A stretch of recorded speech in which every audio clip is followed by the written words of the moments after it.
Live on 6 News, this is Western Australia Decides, Election 2025.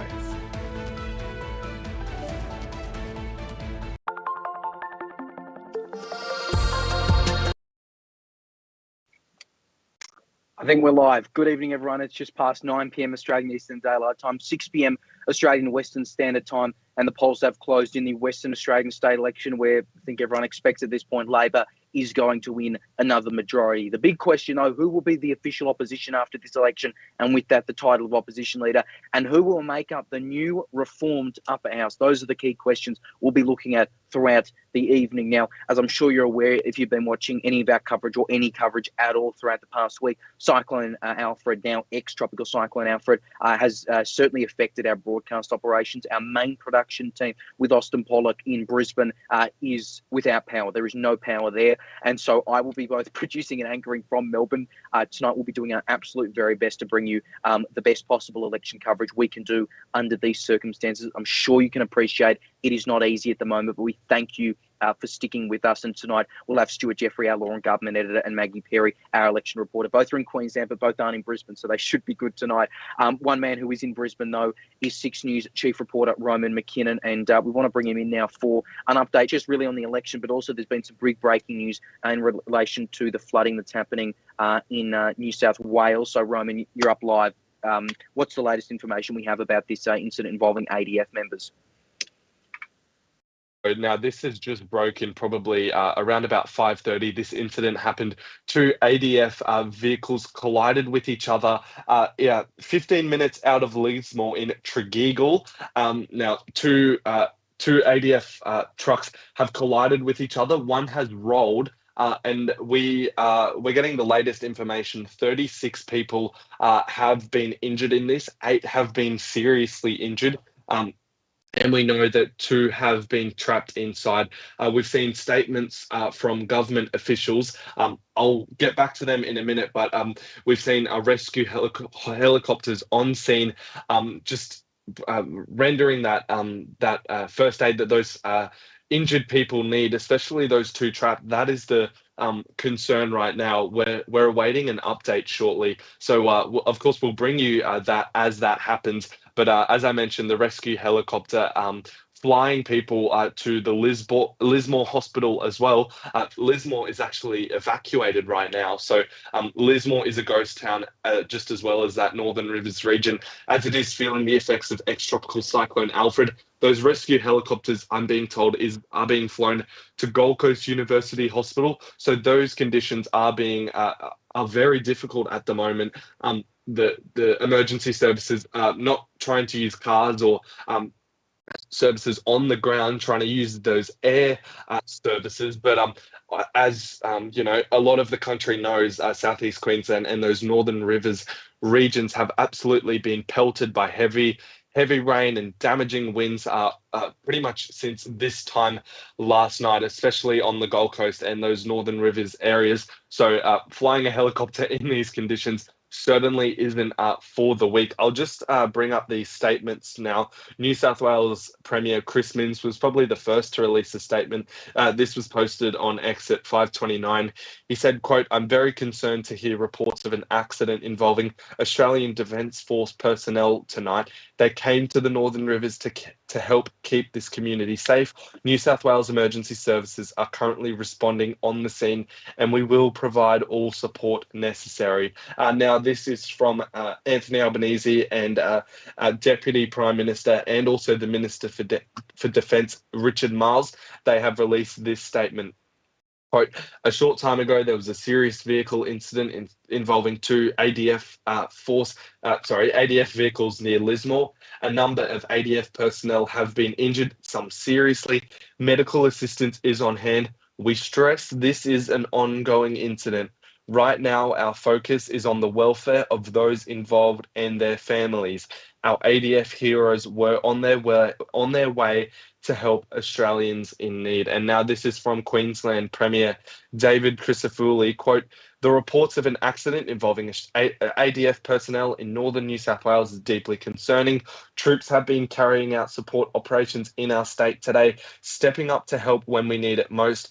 On behalf of all Queenslanders, we send our thoughts and prayers to those who are affected.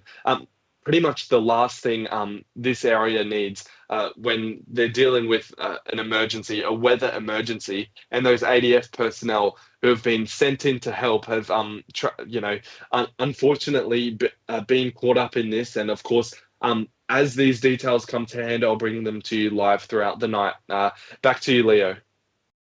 Yeah, Roman, thank you very much for that. We'll continue to definitely cover this as much as we can with the resources we've got at the moment. I'll just also say that there's a lot of details we don't know. There was also that information as you were reporting about the body that had been discovered in New South Wales in relation to some of the flooding that's been happening there. Again, we don't know all the details there yet. You're looking at a live shot from windy.com, by the way, of currently the rain in Brisbane. So we'll keep following that for you. I will note, just Roman as well, this is after all a election broadcast, so just completely changing pace. Your very vague WA election tip? Leo, I'm going to be really honest with you. I've done absolutely no prep. We've Austin, myself, Levi Knight, and as well as you, Leo, have been pretty flat out the past few days covering ex-tropical cyclone Alfred. Labor are going to win. That's all I'm going to say. As just quickly as well, you mentioned the body there in New South Wales. This is from our senior reporter, Lincoln Holmes. He tweeted this a short time ago. A body has been found as New South Wales police searched for a man taken by floodwaters at Megan. That's northeast of Doringo in northern New South Wales. New South Wales police say it's believed to be the man reported missing yesterday after his car was swept into the water as he crossed a flooded bridge. He managed to climb onto a tree, however, was swept away before emergency services could get to him. Search crews found the man's body around 4:30 p.m. this afternoon. That messaging from government could not be clearer. If it's flooded, do not forget it. Do not put your life at risk. And also don't put the emergency services who are going to have to save you their life at risk. So the messaging could not be clear, and a very tragic situation in northern New South Wales as tropical or ex-tropical cyclone Alfred claims its first fatality. Yeah, absolutely, Roman. Just very quickly, in a moment, we'll be getting back to our WA election coverage. We'll be talking about the Nationals. We hope to have the chairman of the New South Wales Young Nats on in just a sec. But Roman, just on the conditions, I know that your internet's a bit choppy at the moment. What have you observed from the past couple of hours or so as nights kind of hit? Really, I think people might have thought they would have been out of the clear by now. Yeah, I'm going to make this brief because this is a WA election broadcast, but it seems like Alfred has a thing for nights because last night we saw the rain and the wind pick up. Now, again, we have seen that. I just want to give you the latest figures as well. This is the 8 o'clock update standard time. 263,000 people are without power. One of them, of course, Austin Pollock. So this is why we're seeing a little bit of a different Six News broadcast for this election. 131,000 on the Gold Coast, 31,000 in Brisbane, 36,000 in Logan, and also 12,000 through Moreton Bay, 43,000 in Redlands, 6,000 in the Scenic Rim. You get the point. So there's lots of power outages right throughout southeast Queensland. Those damaging winds really are the main source of this. Knocking down trees and into power lines. That is the main concern right now. We saw Energex crews out as well, just sort of as those conditions sort of died down, particularly around the Gold Coast, trying to repair, trying to, start on those emergency repairs. Now they have been brought back. I'm understanding they have been brought back due to those high winds picking up again. It's been very fluctuating right throughout the past 2 days. As you've seen on our broadcast this morning, it can be calm at one point and then those winds and rain really start to pick up again. But I'll throw it back to you because this is a WA election. So yeah, I'll continue to bring all the latest updates on ex-tropical cyclone Alfred as it makes landfall as a tropical low. Roman, we really, really appreciate the work you're doing. Stay safe. We'll keep trying to cross back to you throughout the night, but we'll let you go for the moment. Want to bring in now for election stuff. He is in Queensland, but his election stuff, he's in Toowoomba, so he's safe at the moment. Actually, I'll just see if we're trying to get to our guest at the moment, so I'm just seeing if he's good, but or not. Stuart Jeffrey, will bring you in for your thoughts on this WA election. Pretty obvious what the result's going to be, isn't it?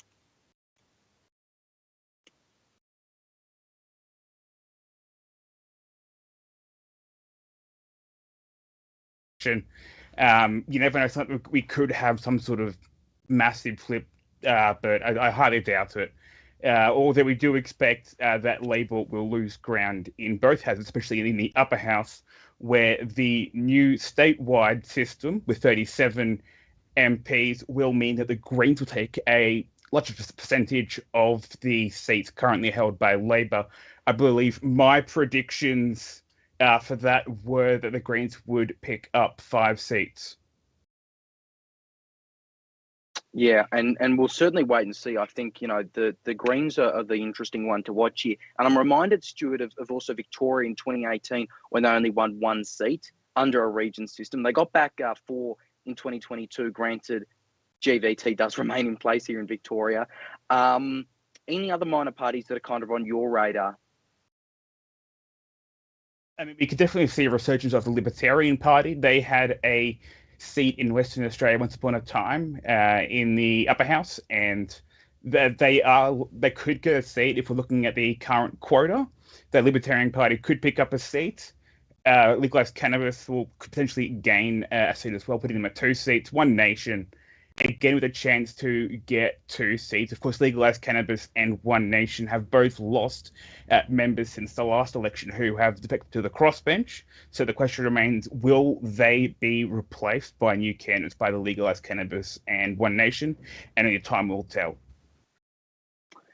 Yeah, all right. We're working across to our guest at the moment. We're just kind of 50-50 on that at this point. I want to bring in now Maggie Perry, Six News election reporter, who's been doing a great job prepping for this election coverage behind the scenes. Even if you don't see it all tonight, there's been some good threads if you've seen them on Twitter. Maggie, your thoughts on how this election is going to pan out? Look, I think a lot of people are diminishing this as, Labor's going to win this election and it doesn't really matter. But I think it still is really important. First of all, if Labor loses their majority in the upper house, which is pretty likely, that will be pretty substantial. It means that they will have to cooperate with other parties to pass legislation, which was something that just didn't happen last time because they had won a majority in the upper house. A legislative system that is designed to prevent majorities and encourage cooperation. So it was pretty historic. But it's also important for the Liberals and the Nationals regaining an actual foothold in the legislature. The Nationals stood at only 3 seats, Liberals also on 3 seats, and the redistribution means the Liberals are now on 2.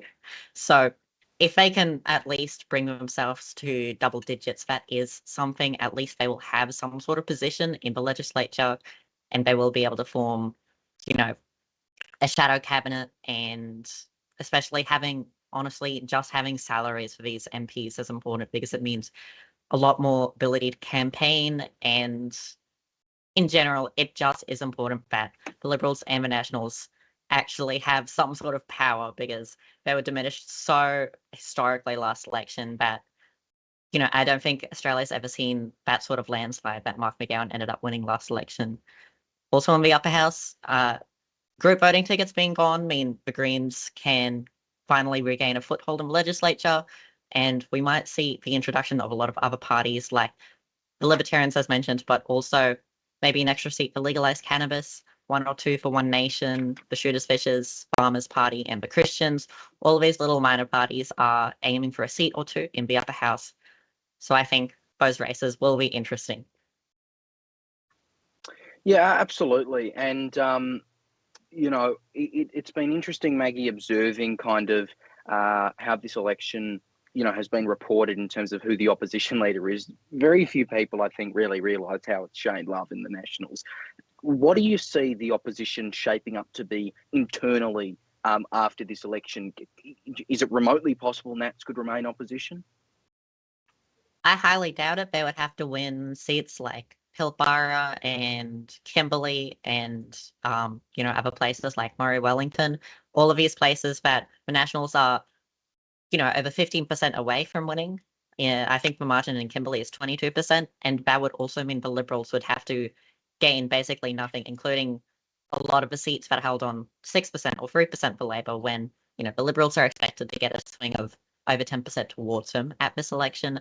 I think it's very, very unlikely, unless the polls were wrong and Labor remains about what they got last election, which I find very hard to believe. I don't think the Nationals can really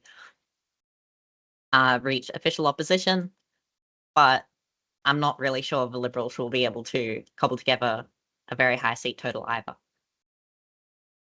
Double digits for the Net Libs?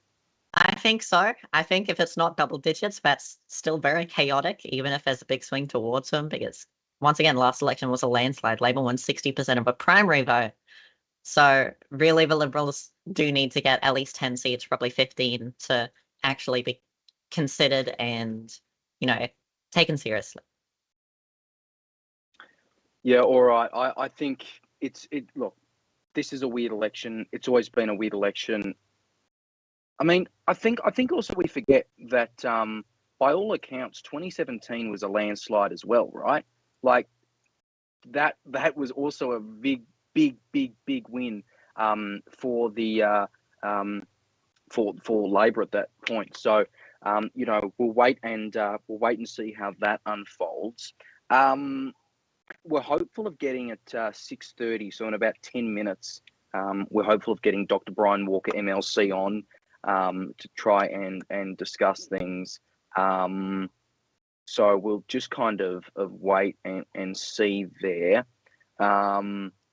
But certainly, I want to get through all your election predictions at the moment. Right, not you, Roman, but everyone else who's got some, and I'm hoping they remember theirs, because I'm not sure they'll be able to see it on screen. But I'll just start myself. I'll get the ball rolling. So in terms of the lower house, 43 for the Labor Party. That's down by 10.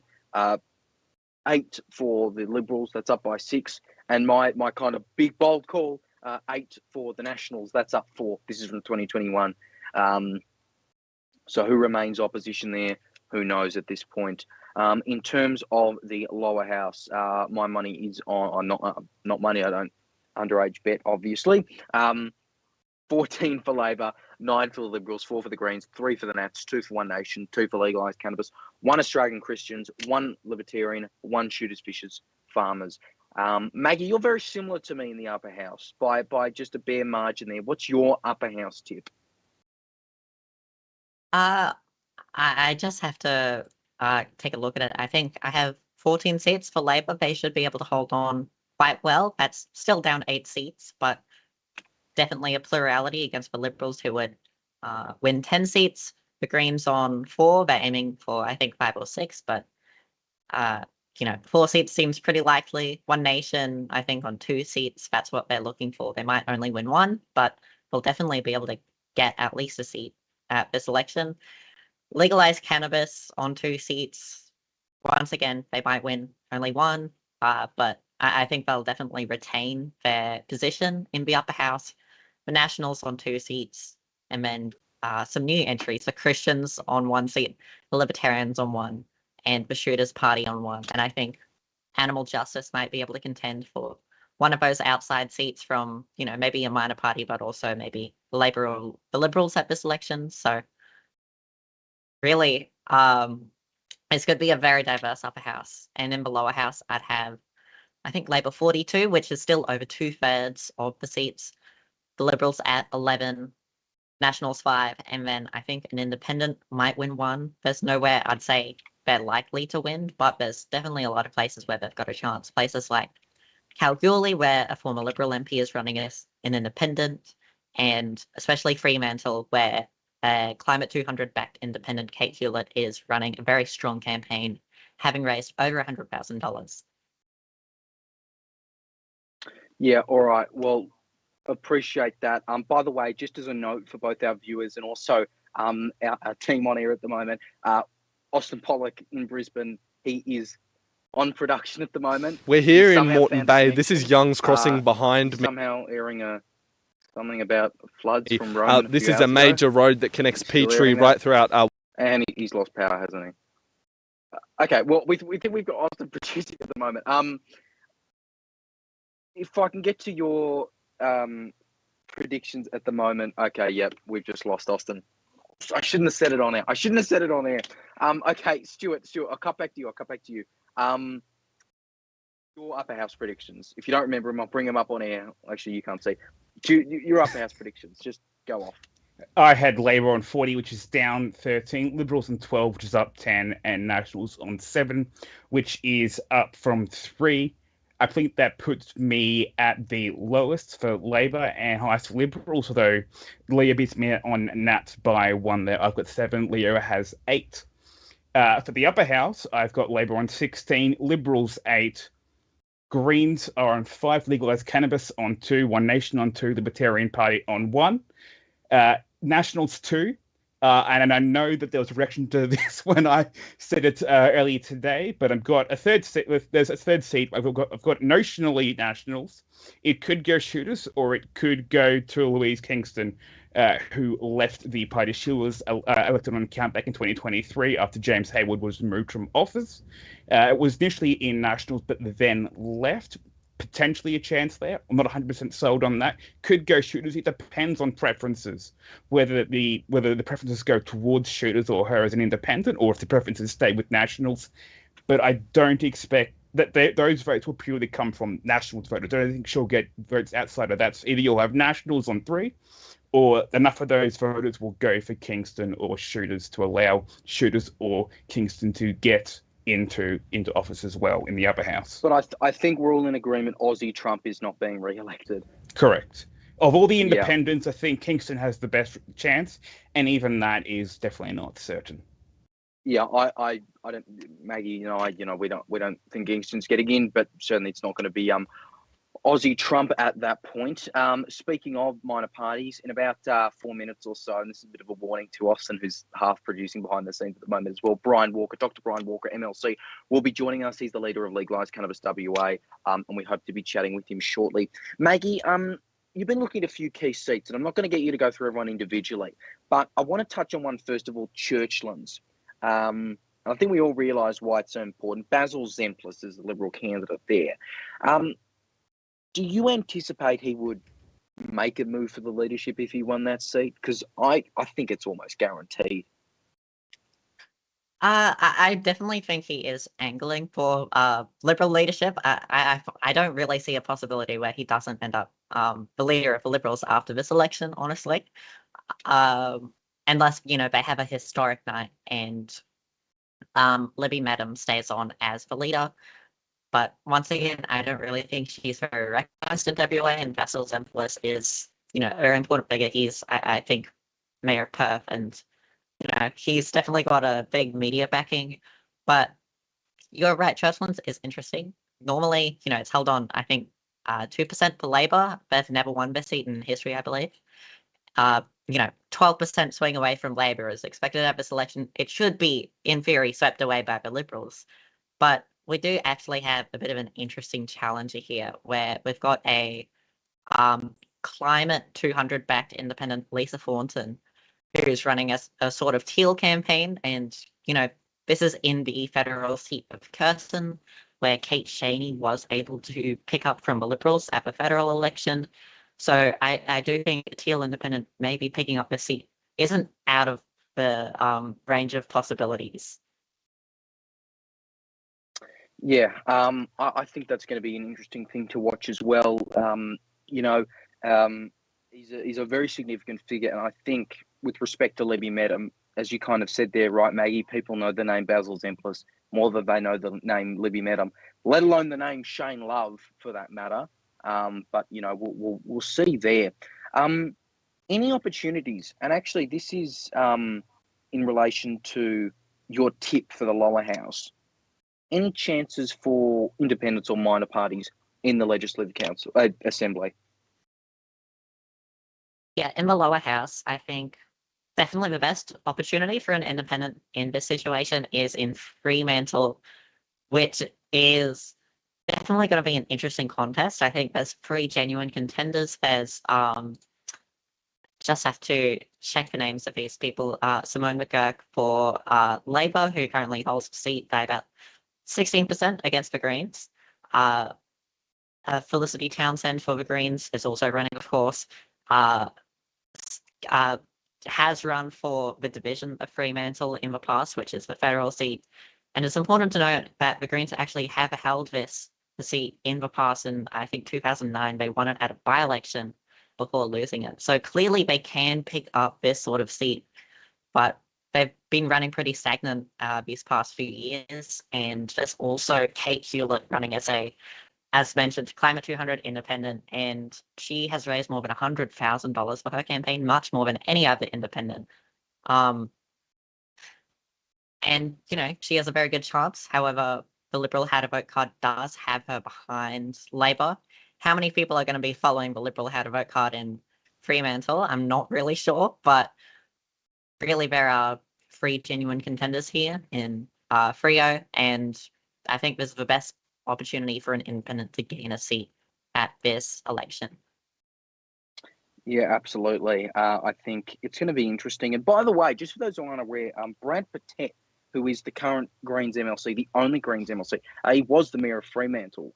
And I think it's interesting that, the Greens really haven't had many opportunities in the lower house of WA at this point. But, maybe there'll be a surprise result. But of course, this is an extraordinary election we still expect to be a relatively extraordinary Labor vote, something at a level still that is unprecedented compared to pre-McGowan. But, we'll have to wait and see for that. Stuart, again, just on Basil Zemplis, that leadership move. Definitely, he's in a very, very good, as you've said, the name recognition as well. He's definitely in good position to do that if he does get elected. I do have a question for Maggie, though. Maggie, what are your thoughts on Netherlands? Because the independent there does have a slight chance. Can you just run us through the things we've got for Netherlands? Sorry. As for Netherlands, yeah, I think, once again, Labor holds it. Hasn't really held it in the past. I think they have a very small margin in this area. And once again, yeah, Climate 200 independent, Teal independent backed by Climate 200 is running. Once again, in Netherlands, I'll just find the name. I think it's Rosemary de Vries. So yes, once again, free contest. I don't think Labor's very likely to win it, but if the Liberals can't pick up this sort of seat, it is very, very worrying for them. And I would just like to point out that I think the ABC has found their very first figures in Scarborough, and it looks like about an 10% swing away from Labor in primary vote, which seems a lot lower than what we've expected. Because going into this, they held on a margin two-party preferred. I believe the margin was less than 10%. I think it was around 9% of two-party preferred for Scarborough between the Liberals and Labor. Am I correct on that? Yeah, it was a margin of 10%. And once they've held it, I think, once or twice before, and a 10% swing away from them might mean that they would hold it. And this is absolutely one of the seats the Liberals need to gain to be able to, win any sort of meaningful seat total. It's one of the first seats to go for Labor. If they can't pick this up, I think it's very worrying for them.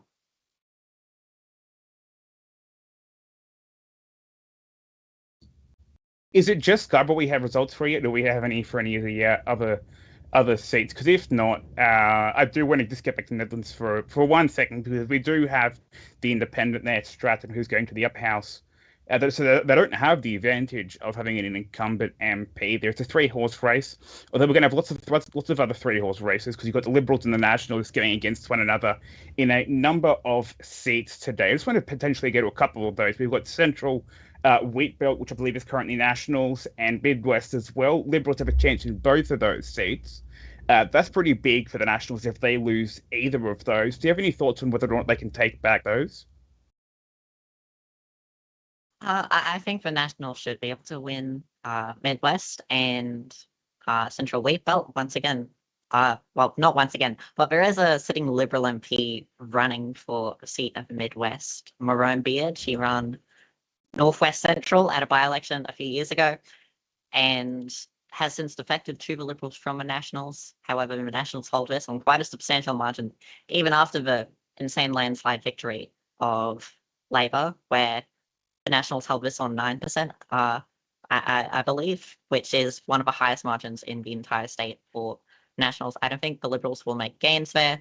Central Wheat Belt is a bit more interesting, though, because Mia Davies, who was a very popular incumbent MP, has, I believe, retired to run for the federal seat of Bullwinkle, which we'll see in about 2 months. So I think the Liberals might have a bit of a better chance there, but I don't really think they'll gain either of those. All right, guys. I think the production's holding firm for those of you on air. We'll keep monitoring these things. We're going to have Brian Walker, MLC, on shortly as well. Yeah, in the meantime, just a bit earlier, Basil Zemplis actually spoke to our partners at WAMN News. Here's a bit of what he had to say. Yeah, it's an exciting day. Everybody's worked very hard. All candidates from all teams have worked very hard, and for everybody, it's a rewarding day because you get to see the voters coming forward. I'm excited and optimistic. I take nothing for granted. I'm very proud of the team effort that we've had. Lots of family and friends, volunteers and supporters have contributed and pitched in, like you can see here. And it's just a great community day, to be honest. And what I really love about it is going to all the primary schools and kindies and seeing their communities being a part of the day as well. So it's a great day. It's a great Australian tradition and it's a great thing for our democracy. Lovely. What's been kind of the reaction from yourself towards the community so far in terms of how... Well, like anything, lots of positive responses, and I'm very encouraged by the very positive responses. And there are some who are choosing to vote another way. We understand that. Not everybody votes for one candidate in any election anywhere in the world. And so to be a part of that process, that's a privilege. It's something I don't take for granted. It's something the other candidates don't take for granted. And we're all very fortunate to be a part of it. Lovely. So how do you think the results of today's election will impact the city or state in months to come or even years? Well, today people have a choice. They have a choice between the Labor government that we've had for the last 8 years and their record of delivery, or they have a choice between a different direction. And that's what all of us in the Liberal Party who are candidates today represent. We represent choice. So 8 years under the Labor government or a different direction. And I've been saying to people and asking people to consider as they come in to vote, do you feel like you are better off after 8 years of Labor? And if the answer is no, then the answer for you is Liberal today. That is the choice. That is the alternative that you have. And we represent lower charges and fees, fixing the hospitals, safer streets, and of course, building more homes. And that's the choice people have. Lovely. So what do you see as the most pressing issues for voters today, and how do you think that will influence their decisions? People's cost of living has gone through the roof. People want fees and charges and other taxes that are charged by the state government to be brought under control. They want the hospital system to be better. They want more homes to be built, and they want to feel safer in their streets and in their neighbourhoods. And they are the 4 pillars, the common sense pillars that the Liberal Party have put forward to this election. So it's a choice. Like any election, there's the red team, there's the blue team, there are others, and people will decide for themselves what is most important to them. Lovely. And just my last question for you. A lot of our subscribers and supporters it is, and even your supporters are going to be watching today. If you could talk to them directly, what would you like to say to them? Oh, well, like I have already said, I think we're very proud of our team effort, the way that the Liberal Party, despite being under-resourced and not with a very significant numerical advantage against a very powerful opposition, that's the Labor government, who are well-resourced, lots of people and lots of money. I think the team effort that we've put forward is a really, really strong one. And as I've said, we've outlined a very strong four-pillar common sense platform. Fix the hospitals, safer streets, bring down taxes and charges, and make sure importantly that everybody in our community gets an even chance. And that's what we represent, and that's what people should consider. There's my mic up, and that was Basil Zempler speaking to our partners at WAME News a little earlier. A moment we're hoping to get on Dr. Brian Walker, the leader of the Legalised Cannabis Party there in WA. In the meantime, though, Roman McKinnon actually will cross to him, not for some cyclone news, but for some WA election stuff. Roman. A little bit of a shortage of ballots around the Metro Perth area. I'll just read it. The places believed to be affected are Thornley, Spearwood, Forestfield, Oakford and Shenton Park. We also heard reports of people queuing after polls actually closed at 6 p.m. What the Electoral Commission also said about it was, quote, where polling place staff identify low ballot paper stocks, ballot papers are shifted from other polling places within the district to replenish stocks as quickly as possible. That's what they said in a statement.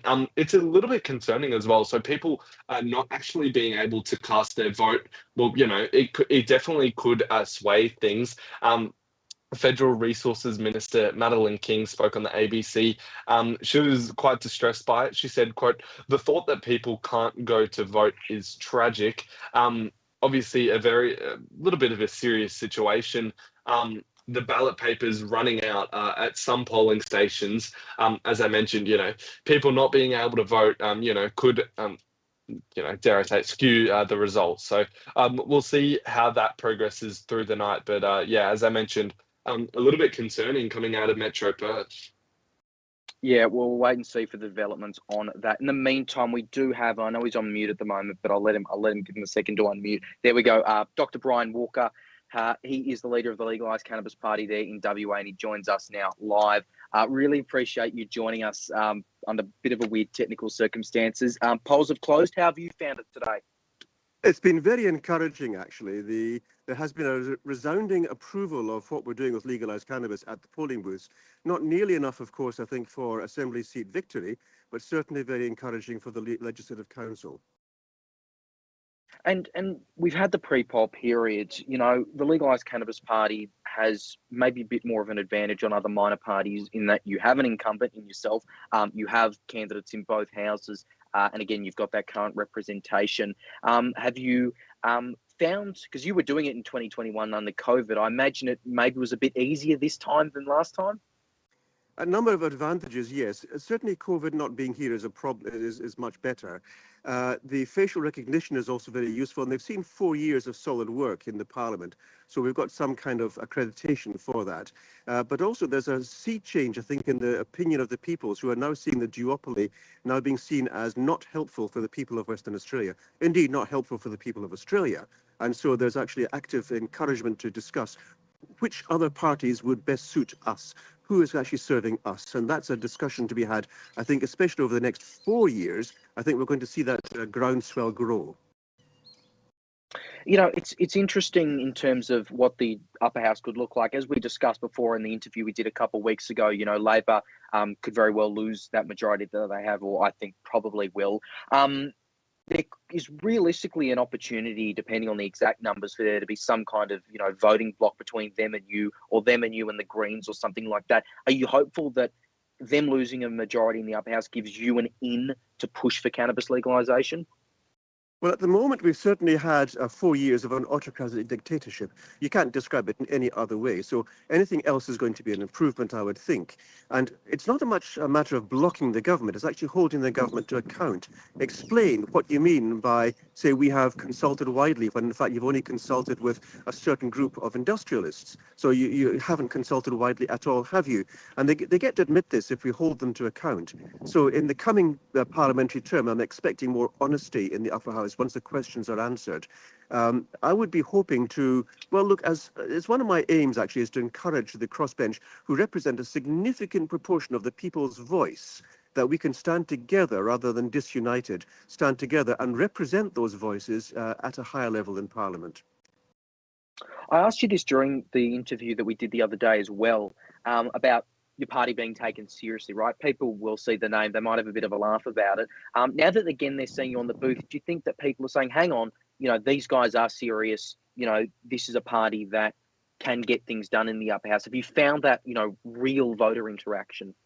Yes, indeed. And when we begin to discuss what do you actually mean by legalizing cannabis, and they discover it's not about smoking weed on the corner, not at all. It's about opening up the question of if the government lies to us about this, where else are they lying to us? What else does cannabis represent? The huge area of the hemp industry, for example, the multi-billion-dollar business that the government so far is neglecting because they're frightened of THC, which has killed no one in the last decades that I've been alive. But they're quite happy allowing alcohol with 600 deaths a year at least to carry on being sold profligately. So the question is, what does the government actually want? Why are you actually hindering the people's right to a safer, happier, healthier life? Is it just I also am interested though on what you're looking at here. You're the lead candidate. If legalized cannabis gets 2.6%, you'd be the first in. Are there any hopes? Are you looking at 2, 3 maybe in this new statewide system?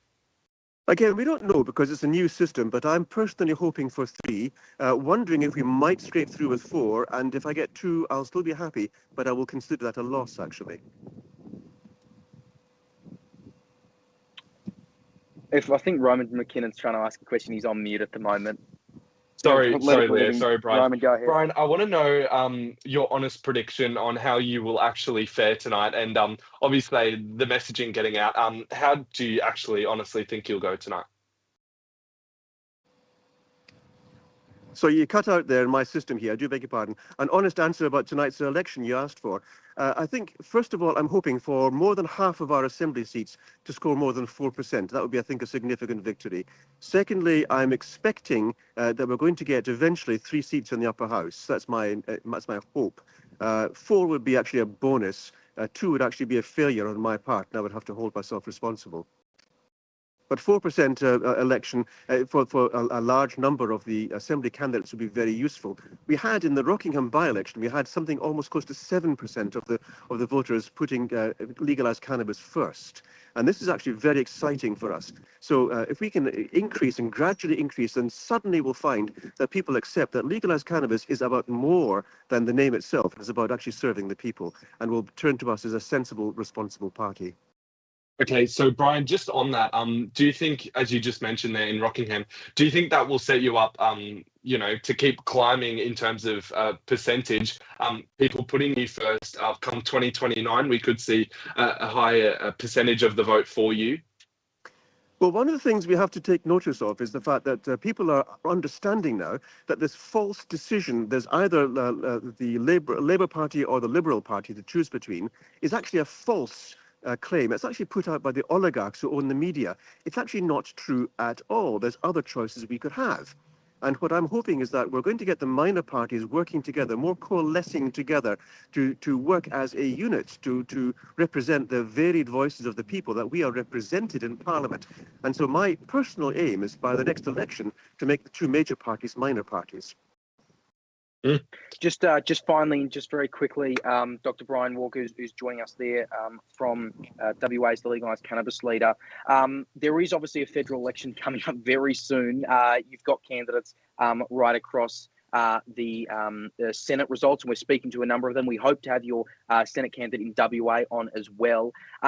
Is that something that you're also conscious of, that a good result at the state level and having MPs out there like yourself at the moment could get a result in the Senate where you could potentially have, a couple states represented. Very much so. My personal opinion from the Senate campaign is that we're expecting something like 2, maybe 3 seats in the Senate. And I think that would be a very useful thing to do, because we now need to work at a federal level to address some very major issues which are affecting our people. For example, and Jason will speak at some length about this, I'm afraid, is about the tax system we've got here, which is desperately unfair for the vast majority of us. And that's something that we could work on. Also, the Single Drug Convention, which is actually preventing sensible drug laws in our nation, that needs to be addressed at a federal level as well. And then, quite apart from that, from our personal legalized cannabis view, putting cannabis onto the PBS, because it's simply unaffordable for most of the people for whom it's prescribed. And it's a life-saving drug and quality life-assuring drug.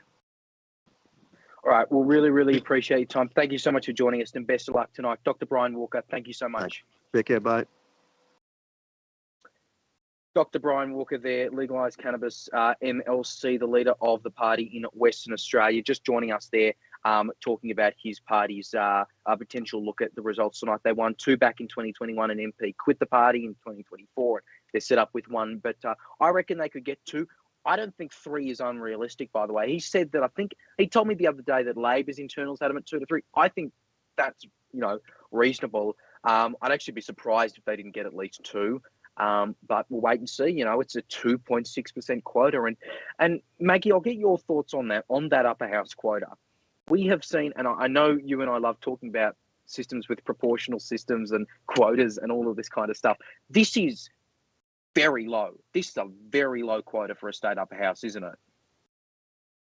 Yeah, it's definitely going to produce a very fun result with, a big splatter of different parties in the upper house, I think. And just to talk about legalized cannabis, I agree. I think it would be surprising if they, didn't get 2. I think at minimum they'll get 4%, and at most they might get 6. But with that sort of result, I don't think they're very likely to get 3 seats. I think we'll see Brian Walker and his second on the ticket, I think, might be Craig Buchanan, and to the upper house. But yeah, definitely going to be a lot of parties entering the upper house, and I think every single party on the ballot right now does have a good chance of getting at least a seat, especially even Stop Pedophiles, even the Protect Kiddies, Save Kiddies party. Really? I think with that one, once again, you only need 1 or 1.5% because you don't need a full quota, and I think there's not many parties on the ballot. Some people might vote for that party based on, the name, because, if you haven't decided on what party you want to vote for, really all you have, and you don't know about these minor parties, all you have to go off is these names, which, does really help legalize cannabis or the Protect Kiddies party, as I've talked about. Yeah. Leo, would you mind if I just went on to the Central Wheat Belt results? We've actually got on a bit of a count there. Please do. We've just got 6.5% counted in Central Wheat Belt, and Nationals have got a 13% swing in their favour. Labor's got minus 21%, which pretty shocking because now they're on 14%. That's still a pretty big swing away from them, even if it's a rural area like this. And Liberals up 4, One Nation up 4, Christians up 3, and Greens up about 2%. So really, I think Labor's losing to just about everyone, which at the last election it was the opposite, where Labor drew votes from literally every single party. Yeah, it's interesting, and for what it's worth, have we? I'm gonna look, Maggie. This isn't one of those elections where there's these tossing and turning seats for the most part. These early seats tend to be pretty standard. The ABC's called one for the Nats. I'm not sure which one it is. I'm guessing it's Mia Davies' old seat. Yeah, I presume that's Central Wheat Belt. Yeah, I presume it's that one. And for our record, you're happy to make that call as well? Yeah. Nationals on 63%. The next biggest party is on 13%. They're leading by 50% on the primary vote. So they'll definitely win that one. Yeah, all right. Nationals, I believe in Metro Nats. So we'll watch and wait for my inevitable embarrassment tonight. Maggie, thank you. Stuart, I'll just let you pop in there because Maggie made a great point, I think, about party names, and that's so much more important at this point. And the Stop Pedophiles, was it Protect Say Kiddies Party? Let's just say the Stop Pedophiles Party, Stop Pedo. They were initially under the name Democratic Labour. Now, weird thing there is that the main DLP says it's not them, and it appears there's a kind of a split. And the lead candidate, or one of the main candidates for Stop Pedophiles, is H. Dolan, and we think that's Hugh Dolan, who's the father of Thomas Rex Dolan, who's the Gen Z party founder, except Hugh Dolan was a DLP candidate for like the actual DLP in Victoria. It's a long story. The point is party names are not just potential ballot grabbing, but now they're potentially affected by the courts. And we've seen that play out in the past month federally, haven't we? Exactly. So the High Court made a point, and this is in relation to the case brought by Palmer and Babet regarding the UAP's name. And the High Court basically said, although we don't know the full reasons, the High Court has said that no, there's no right to having your party name on a ballot. So definitely, I'm also reminded of Say No to Woke from Toowoomba back in the council elections in Queensland. Same sort of thing you have there. That yes, they're relying a lot on their party name being on the ballot paper, but unfortunately, that could be taken away. There's no real right to having that on the paper, but definitely it's important to have your name there. But it's within Parliament's power to remove that. Now, of course, we're talking about federal here, not state.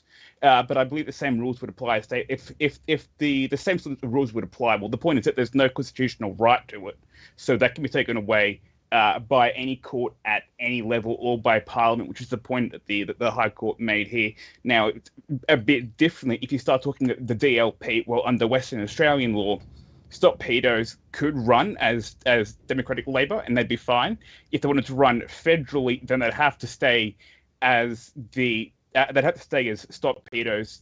They couldn't run as DLP federally because, as you said, they're already the DLP. We had that problem back with Libertarian Party back in 2022 with Roddick against the AUC, and the High Court said there again, although it was a 4-3 split, so it's a bit uncertain there. But the High Court, by majority there, said, again, they upheld the legislation that said if you're trying to get a party name approved and it's similar to an existing party, then the existing party gets priority. So again, Stop Pedos would have to run as Stop Pedos. They cannot run as DLP if they contest in the federal election later this year, although I don't think they're registered for it. But if they did, they couldn't run as DLP. They aren't. No, and what's interesting, and people will call it misleading, call it what you want. I'm not suggesting it is. But on the ballot in Victoria, and I believe where they've been registered, the party name on the abbreviation is Labor DLP, and I don't know about that, Stuart. I mean, it's sure is interesting to officially hang on as Labor Democratic Labour. So that's saying the exact same thing. Who approved that? Well, I kind of get why they've done it, but yes, not suggesting anything. Of course.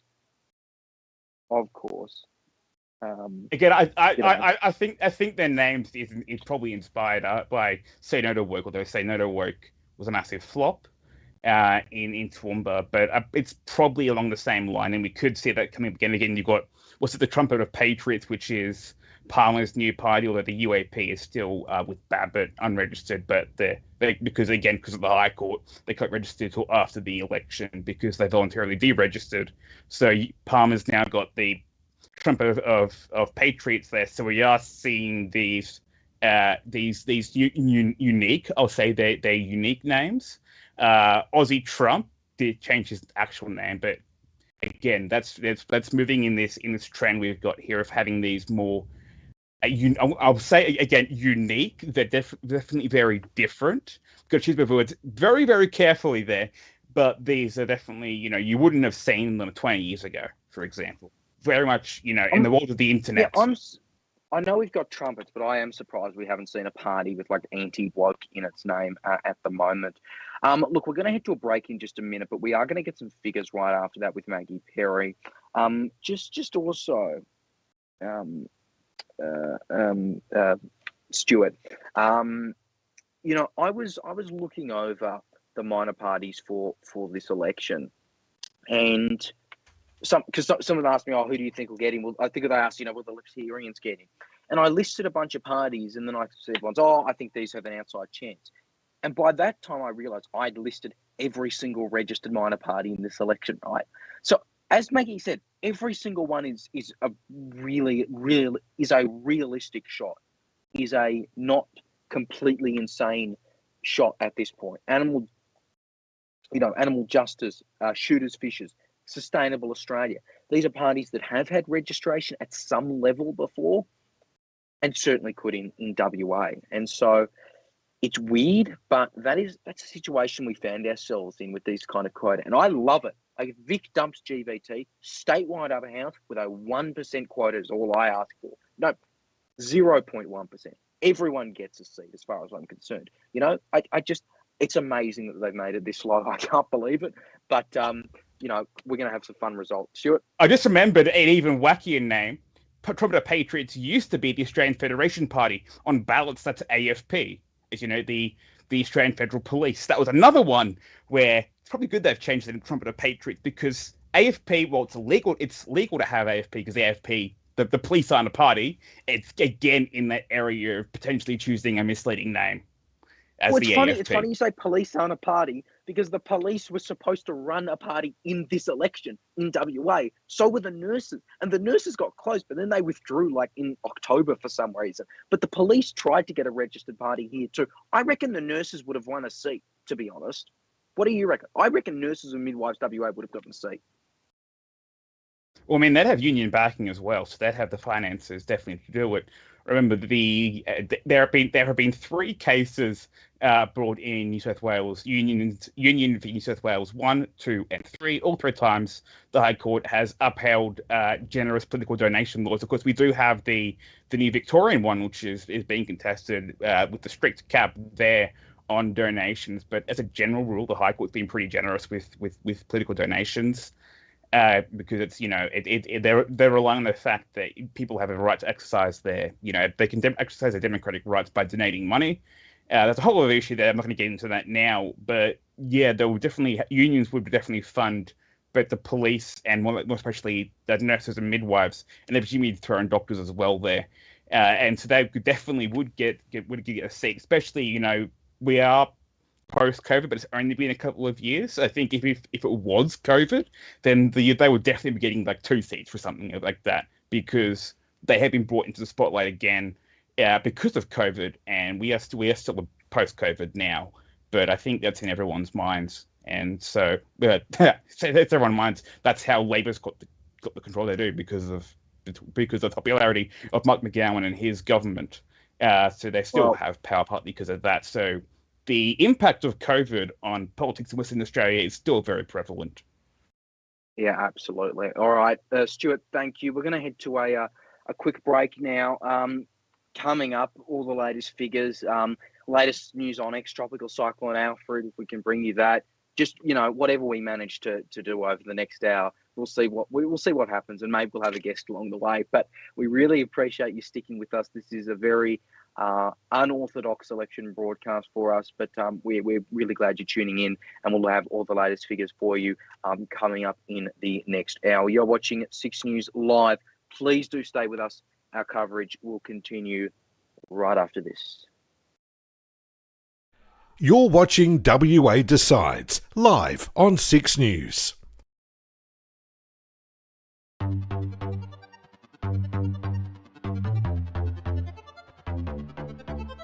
Top of the hour, every hour. These are the stories we're following. We're a genuine alternative to mainstream, a source that people can actually rely on. The news you need, the way you want it. The Premier and her new look cabinet. Could there be more?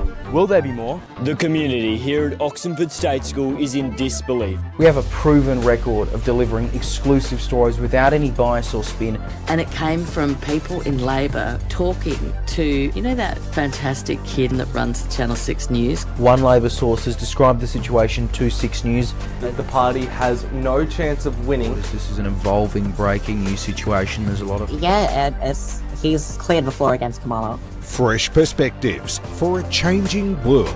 Top of the hour, every hour. We're news for a new era from a new generation. 6 News.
Live on 6 News, this is Western Australia Decides, Election 2025.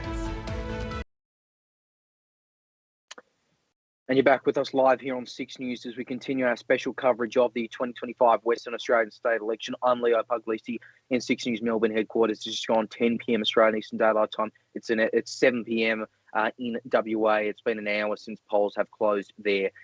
If you've just joined us, we are working through a few technical issues. Our Brisbane-based production team is largely without power at the moment. We do have Roman McKinnon with us, and we'll go to him now while he's still got the lights on, where he is for the latest on ex-tropical cyclone Alfred and some of the situation that has been unfolding there, because we were covering it last hour. There's been some developments with both the ADF and a flooding situation.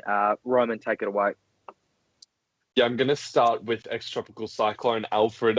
It's really peppering the Moreton region now. I've just got some figures here. There's the category 1 winds is between 63 and 88 kilometers. Right now, just in the last few minutes or so, we've seen 95-kilometer-hour winds at Redcliffe, 74-kilometer-hour winds at the airport, 76 at Redlands, 67 at Redlands, 65 at Archerfield, and 61 in Brisbane. The important one there, 74 kilometers an hour at Brisbane Airport. There's around about 3 or 4 flights now trying to land. There's a Jetstar flight from Sydney to Brisbane, a Qantas flight from Perth to Brisbane, and a Qantas flight from Canberra to Brisbane. The Perth to Brisbane flight has been diverted. Also, that Jetstar flight was trying to land for quite a while, trying to batter through those winds as we're reporting on earlier during the day. Brisbane Airport is now opening, trying to open throughout today and into tomorrow. Brisbane City Lord Mayor Adrian Schrinner has said we've dodged a bullet, but with conditions like this, it's hard to think that Southeast Queensland buses will return tomorrow. City Cat and Kitty Cats will return on Monday. There's also no word on Southeast Queensland trains yet, but a decision on schools for Monday will be made tomorrow by Queensland Premier David Crisafulli.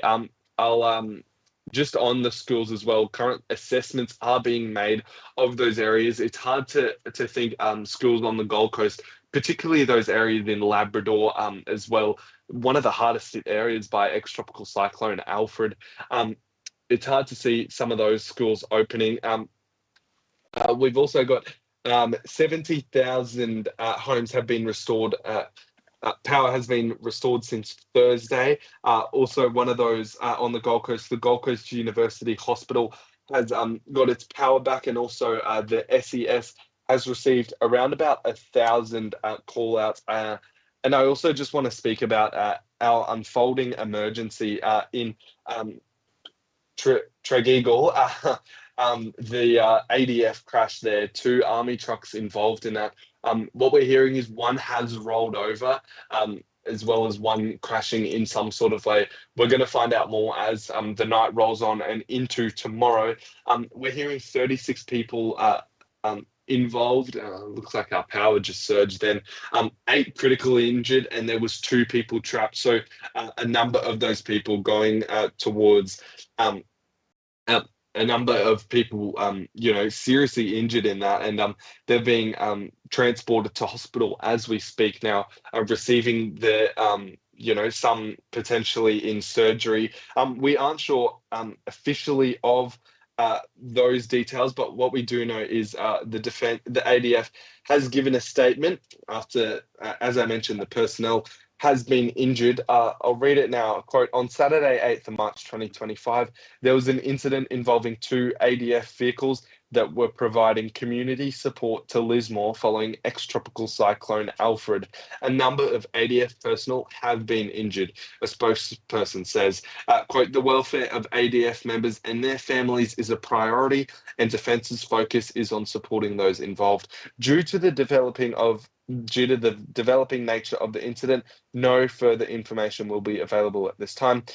However, Defence will provide further updates when possible. New South Wales ambulance have said 36 people have been injured in this.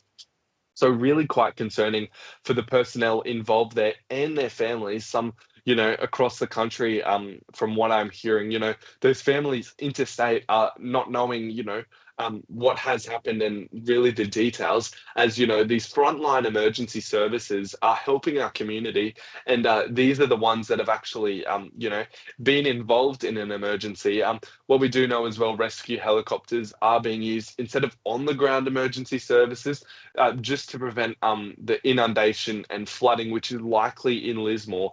Levels of 2022, those, a little bit of PTSD as well for some of those residents in there. That town has been completely evacuated. A number of those personnel critically injured have been taken to different hospitals, Gold Coast University Hospital, a big one, as well as Lismore, Ballina, and Coffs Harbour, I believe.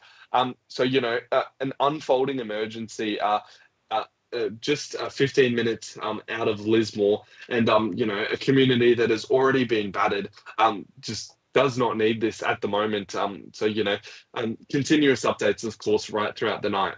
Back to you, Leo. Yeah, Roman, we really appreciate it. We hope that's not the last time we're crossing to you. I know your power situation is really screwed at the moment, I'll say that, but we thank you so much for joining us. Yeah, we'll keep coming back to you. We'll keep trying to come back to you. Stuart, I want to get your thoughts just at the moment, though, on Shane Love. And he is the opposition leader, as we've mentioned there, right? He's in a really tough situation. What do you make of how he kind of angled on social media? I'll point to you one example, which was when he was excluded from the leaders debate. He was talking about voters don't want like a 2-party system or the 2 major parties. And that's not a usual thing you hear a Nationals member say, is it? No, definitely. You'd think, as a general rule, that the Liberals and the Nationals would be agreeing on a lot of issues. That's never really been the case in Western Australia. It does put Shane Love in a tough spot. Of course, they do currently have 3 seats to the Liberals, 2 seats. Technically, they're the opposition for the time being. Unfortunately, that won't stay this way unless there's a big change. We don't expect that there will be that he will be continuing on in that role. But even as our guest said earlier, there's a duopoly, and in Western Australia, that's not really the case. There's never been a great connection between the MPs there. I believe there was one Nationals WA MP in 2012 who backed the Gillard government, or at least refused to do much with Tony Abbott's opposition. So that considered kind of himself goes on the to show you. crossbench, Yeah, he didn't back the Tony Abbott's opposition government, and of course, because that election led to a large crossbench, neither side had a majority, so they were fighting over the few crossbenches, and and again there. So Nationals aren't always aligned with the Liberals and the Nationals elsewhere when it comes to Nationals in Western Australia. Of course, South Australia, it's just Liberals. Nationals aren't really a force there. Tasmania, very similar.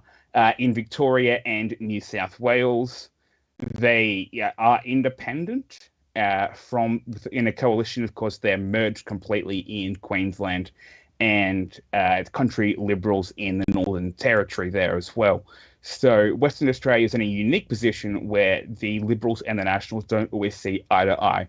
Of course, in these days, should something massively affect Labor, I think the Nationals and the Liberals would do some sort of working alliance in Western Australia if it meant they could form government.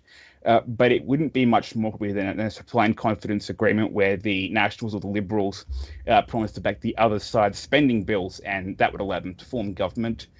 They do agree on a lot of issues, of course, but they do maintain a significant difference between the two parties, including how they conduct themselves on social media, as you pointed out. Very different tactics there. Of course, we do know that Western Australia's Labor Party is very, very prevalent on social media. So I think their presence definitely outweighs the Nationals and the Liberals. But social media is definitely playing an increasing role. And I know that wasn't what your question was about, but that's where I've ended up in that. No, it's fine. Please keep talking. It saves us all a lot of effort. For what it's worth, I don't have the exact numbers. Maybe Maggie Perry might, who's also just saying she can screen share. But hang on. All right, just give us 1 sec, actually, because I want to bring up Maggie's election feed. But Maggie, are you able to just quickly, just before we get into Kimberley, can you just comment very quickly on the numbers we're seeing? 2 Labor, 1 Liberal, 2 Nationals is what the ABC is projecting at the moment? Yeah, I don't think the count's very progressed in a lot of these seats, but I was just looking at the seat of Roe, which is held by the Nationals, and I think we can call that for the Nationals. So that puts on our account, that puts the Nationals on 2. Everything else uncalled. Obviously, Liberals are having a good night in that they're getting a big swing towards them, but I'm just seeing Anthony Green's figures right now live, and Labor's still on 47%, and the Liberals are only on 24% on the primary vote. So very that's still concerning. Probably not enough to form government. I'm sure we'll continue to wait it out. No calls yet on government, but I think we know what's likely to happen. Just give it a tiny bit of time. Give it 10 minutes or so. Maggie, we have somehow managed to bring up your election graphics on screen. So while we've got them up, run us through what you're showing at the moment. Yeah, so Kimberley, it's a seat that in the past was actually a 4-cornered contest between the Liberals, Nationals, Greens, and Labor. Last election, Labor won it very convincingly with over 50% of the vote.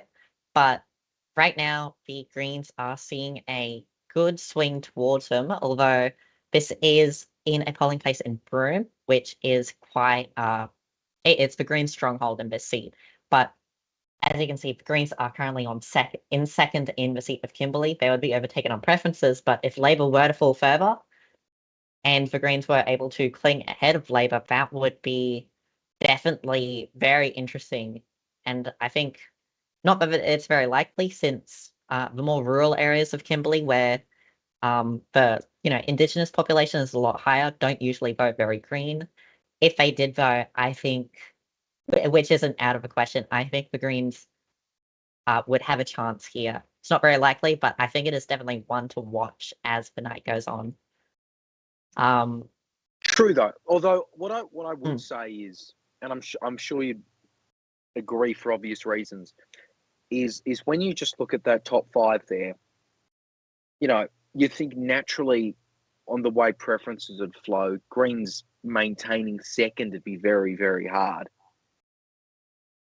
Yeah, but if it's not like, obviously one of the Liberals or Nationals is going to end up in the top 2, but if the Greens were to end up in the top 2, it would be because they overtook a Labor, and in the past these, like in the past, the Greens have been very close to overtaking Labor in this seat, and at a federal level, these are better than the Greens' results in Broome in 2022, I believe, which, 2022's federal election was a very high point for the Greens. So if they're improving on that in Kimberley, I think it is possible that they do, very well in this seat. We'll just have to wait and see. As you can see, only 2% counted for Kimberley. I should have mentioned that, but well, yeah, we can definitely see an interesting we can see it story. on screen. I was going to say this is genuinely okay. That's creepy. I just lost a light, so now I'm nervous. I'm going to lose power in Melbourne. Stuart, do you want to learn how to produce? No. The one guy who was safe in Melbourne. Yeah, Alfred comes for all. Okay, so sorry. I'm rattled there. Yeah. Sorry, I was going to say this is my favorite part of the election night because it's the most random results that you will see on screen. For a large part, and I enjoy seeing it. Lovely election graphics, by the way. Everyone, please support us on Patreon because Maggie did not spend hours and hours on this for this not to be enjoyed. So it's looking good. Any other results you want to show us, or do we exit out of this? Should we go back to this at another moment? Yeah, you can take Kimberley off the screen. I can get a few other results up soon, but I would like to mention a few seats as Bass, where Libby Medham is confidently leading by a huge margin. Labor's lost 12% here, and that vote has pretty evenly gone between the Liberals, Greens, and One Nation, and legalised cannabis, actually. So, the Greens are doing very well. 5% swing in Bass, I think like 2% in Kalgoorlie, where they only got 2% last election, 12% in Kimberley. The Greens are doing pretty well this night, but they are still very, very far away from winning any seats. And the closest one where they are to winning is the seat of Fremantle, which we do not have any results for. However, in the seat of Perth, the Greens are polling in second right now. So, interesting. I think also, yeah, absolutely. I think also it feels weirder that we don't have any results at the moment. Because for us in Eastern Daylight, it's almost 10:30 at night, which we have to remember how delayed they are over there. So,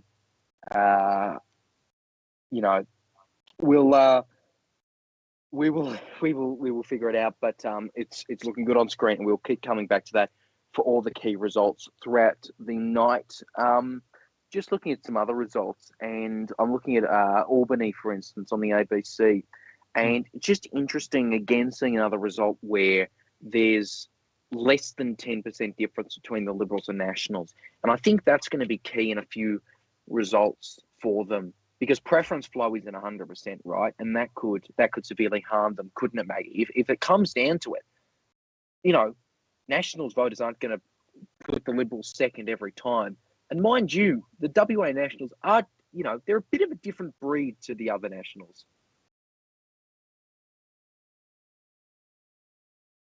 Sorry, I've been I've just been trying to stop screen sharing. If you wanted me to look at the what things might go for. Albany. Sorry, Albany. I've just been a bit distracted with trying to get things working, but I think in Albany it's been a healthy swing towards I believe it was the Liberals, about 13%, and they're currently leading in that seat. It's interesting because usually preferential voting helps Labor, since often the Greens are the biggest third party, but Labor's leading by 7% on the primary vote, and they're still losing against the Liberals after all the preferences. That's because the Nationals are actually polling 19%, which raises a good point. Even if, in some of these regional seats, even if we know Labor's going to lose, we don't know whether it'll be the Liberals or the Nationals who end up overtaking and winning the seat, which is something we saw in Queensland a while back when we knew the LNP were going to lose Brisbane and Ryan, but we didn't know who to. Ended up being the Greens. But and I know he's listening in the background. That was something I remember that Austin and Roman were calling it for Greens and not Labor, and everyone was at them. but they were right on that call. I remember it on the Sunday after that federal election. They were saying Greens win Brisbane, and we had it on screen, and we projected Greens win Brisbane. And everyone went at us until like a week later when we had Stephen Bates on for his first interview after winning. And so everyone talks at us about terrible election tips, but that one was right, and I want that to be remembered by people out there. Go on, Maggie. Sorry. I mean, I didn't have much more to say, but I just wanted to point out the general trend. I'm looking through these seats. There's around a 10%, 12% swing towards the Liberals or the Nationals. Sometimes it's higher, sometimes it's lower, but 10% or 12% isn't enough. They need 20% to even win the two-party preferred. And from then, it would probably have to be an even bigger swing to win these electorates. So, quite problematic for the Liberals and the Nationals. Labor very likely to win form government, but obviously no calls yet because we've only got 2.5% counted. Maggie, could you check the ABC's figures for Warren Blackwood? Because I'm not sure why they're calling it the way they're calling it. Can you just check those? Because I was looking at it earlier, because it's one of our close marginal seats, and the AEC figures currently have it with Labor ahead, but Nats and Liberals aren't too far behind. The ABC has, I'm not sure why the ABC is saying it's leaning towards Labor, even though the ABC is saying it's Labor v Nats, even though Nats is third. Liberals are up 12, and Labor and Nationals have both had swings against them. So I'm just curious as to how the ABC is calling Warren Blackwood. But the reason I mention it is because it does kind of demonstrate the problems we have here with the lack of that. The lack of the dual party system, because you've got the Liberals and Nationals, it's going to throw a lot of preferencing out. So I think one thing we should be looking at tonight is we're not going to get all these seats called. We're not going to get, which we were expecting it to be not a Labor landslide, but a Labor retention. And it is looking that way so far. But I think it's something to keep in mind as we get to some of these early figures, that we're not going to get everything counted, especially, there's been ballot shortages. I believe a couple of polling stations have lost power. People are still queued up at the moment trying to vote. So it's going to go quite into the night. And I know Leo wanted to be an earlier night because Leo started at 9 p.m. his time. But unfortunately, since we're going to be here a couple of hours, sorry, Leo. Hope you slept in this morning. Just on Warren Blackwood, it's a seat I've been watching for a different reason. It's because it's a four-party contest here. Not that I find it very unlikely the Greens or Labor win, but I think one of them could end up in second place. The Greens poll very well in Margaret River and Brenmark, which are both within the seat, but only a 1% swing away from Labor on the primary vote. Very interesting, but I think that's rather because it's not accounting for where these polling places actually are. So this might have been quite a bad polling, or like quite a good polling place for Labor at the last election.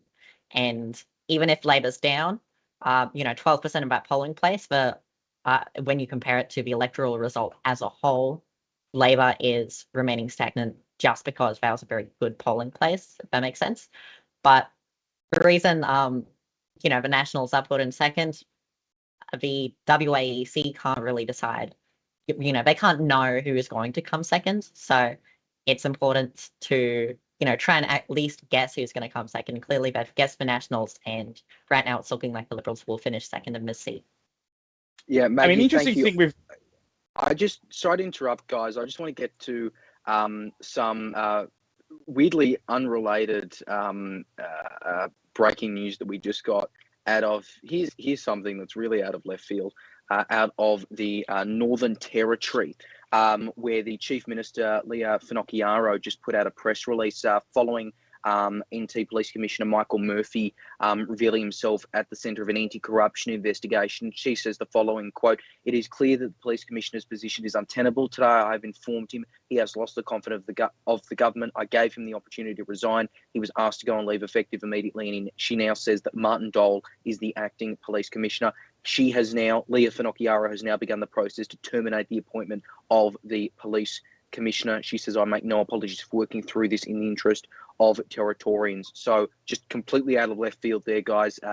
Very random news, but again, NT Chief Minister Leo Finocchiaro says that Police Commissioner Michael Murphy has been put on leave, and the process of his termination has begun after he was revealed at the centre of an anti-corruption investigation, I believe it was. We just found that out yesterday. So very random breaking news there, but you know, we cover everything here on Six News, don't we? So just the latest update on that. We'll, of course, bring you regular updates, probably in our, normal, regular bulletins at another point. And by the way, guys, again, just before I go back to the election result, we've actually just had a video coming from our man on the ground in Brisbane, Austin Pollock, who was dealing with blackouts there in Brisbane. This is him just a few minutes ago. Again, he's lost power. This is why he isn't producing tonight. Yeah, here's Austin Pollock just a few minutes ago for us in Brisbane.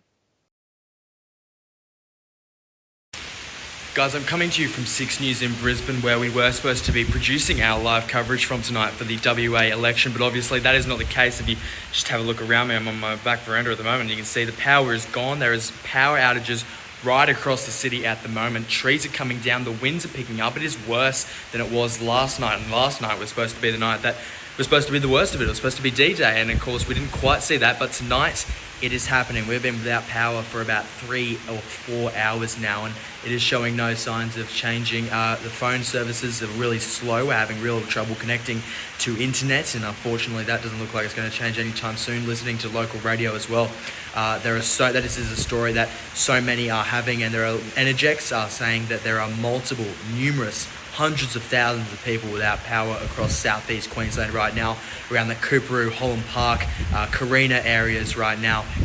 Those power outages are continuing. So unfortunately, it is meaning a bit of technical issues for Six News. But the good news is we are staying on air, of course, and we will have more updates for you. And hopefully power is restored soon across southeast Queensland. But the wind is picking up, the rain is picking up. There is a lot more rain to come, so do stay safe and do stay informed. Six News National Affairs Editor Austin Pollock there just a few minutes ago as they deal with the blackout situation. A lot of homes have lost power because of ex-tropical cyclone Alfred. We'll keep coming back to him, and hopefully we'll get back to Roman McKinnon at a later point, our chief reporter in Brisbane. He can relax though, not at the moment. You can go back to your phone, Roman. It's all good. In the meantime, Maggie, we'll get on to. Well, Maggie, you ready? Because we've just had some other results that have come in. I think you wanted to talk about them. We cut you off, so I'll let you go ahead. Yeah, I'm just writing up some graphics right now. But I think definitely there are a lot of seat counts that have definitely progressed as the night's gone on. Most interestingly, I think Scarborough, ABC is predicted as a Labor retain. That's a seat they held by less than 10%.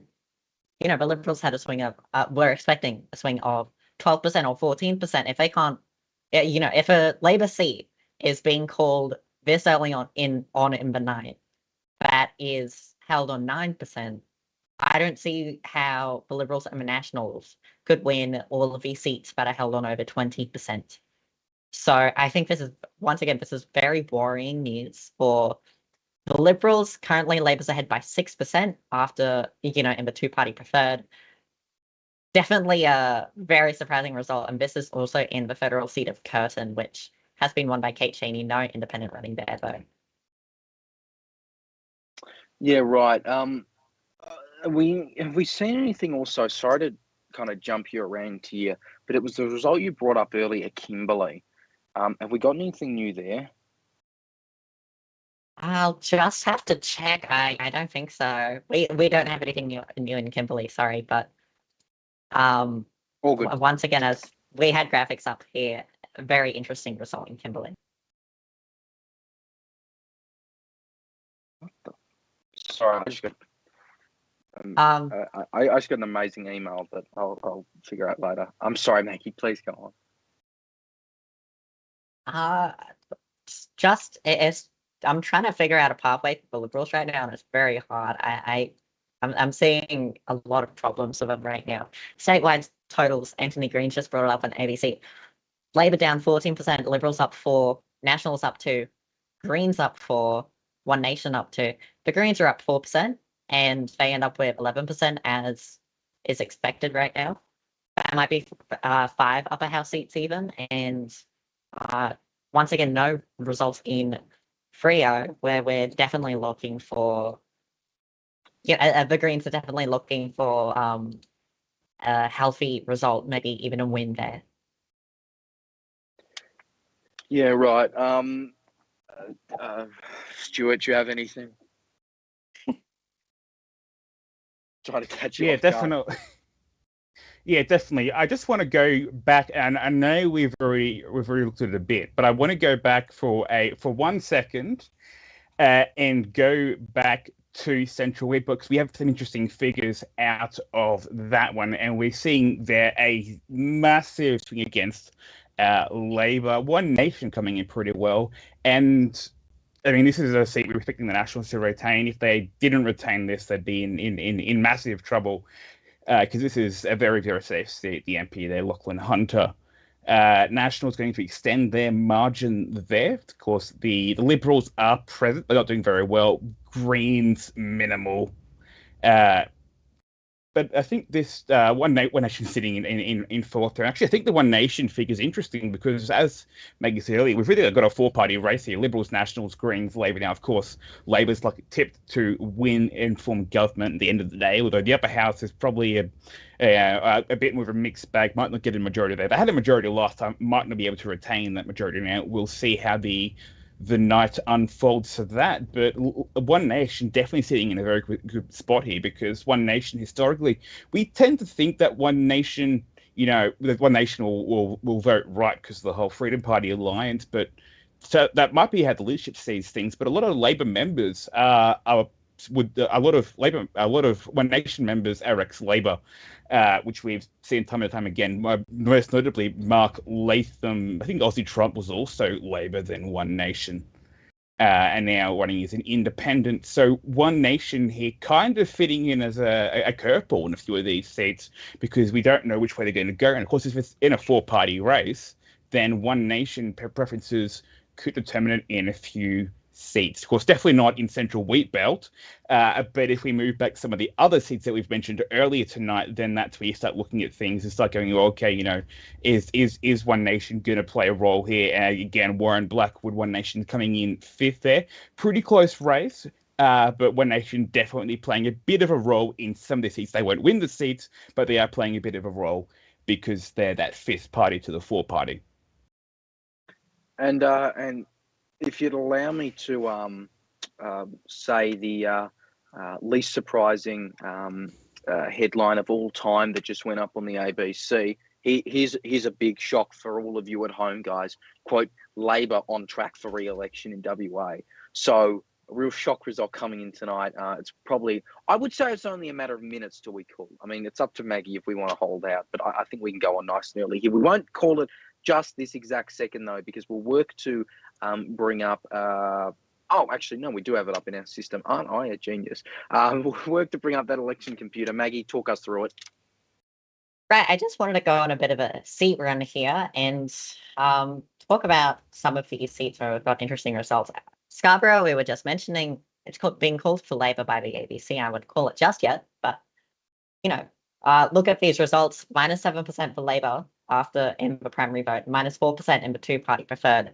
Those are, usually those would be bad results, but these are great results for Labor because, once again, we were expected, maybe a 20% swing away from Labor Ember primary vote, and right now it's at 7 in Scarborough.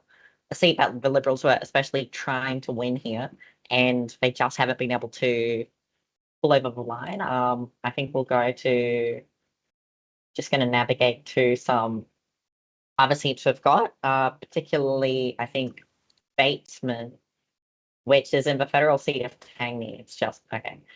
It's just been brought up. Once again, Labor -6% of a primary vote, -5% after preferences. Very good results. And for Greens, also up 6% here. 6% counted. Obviously not decided. That preference vote seems to be lagging a bit behind the primary vote here.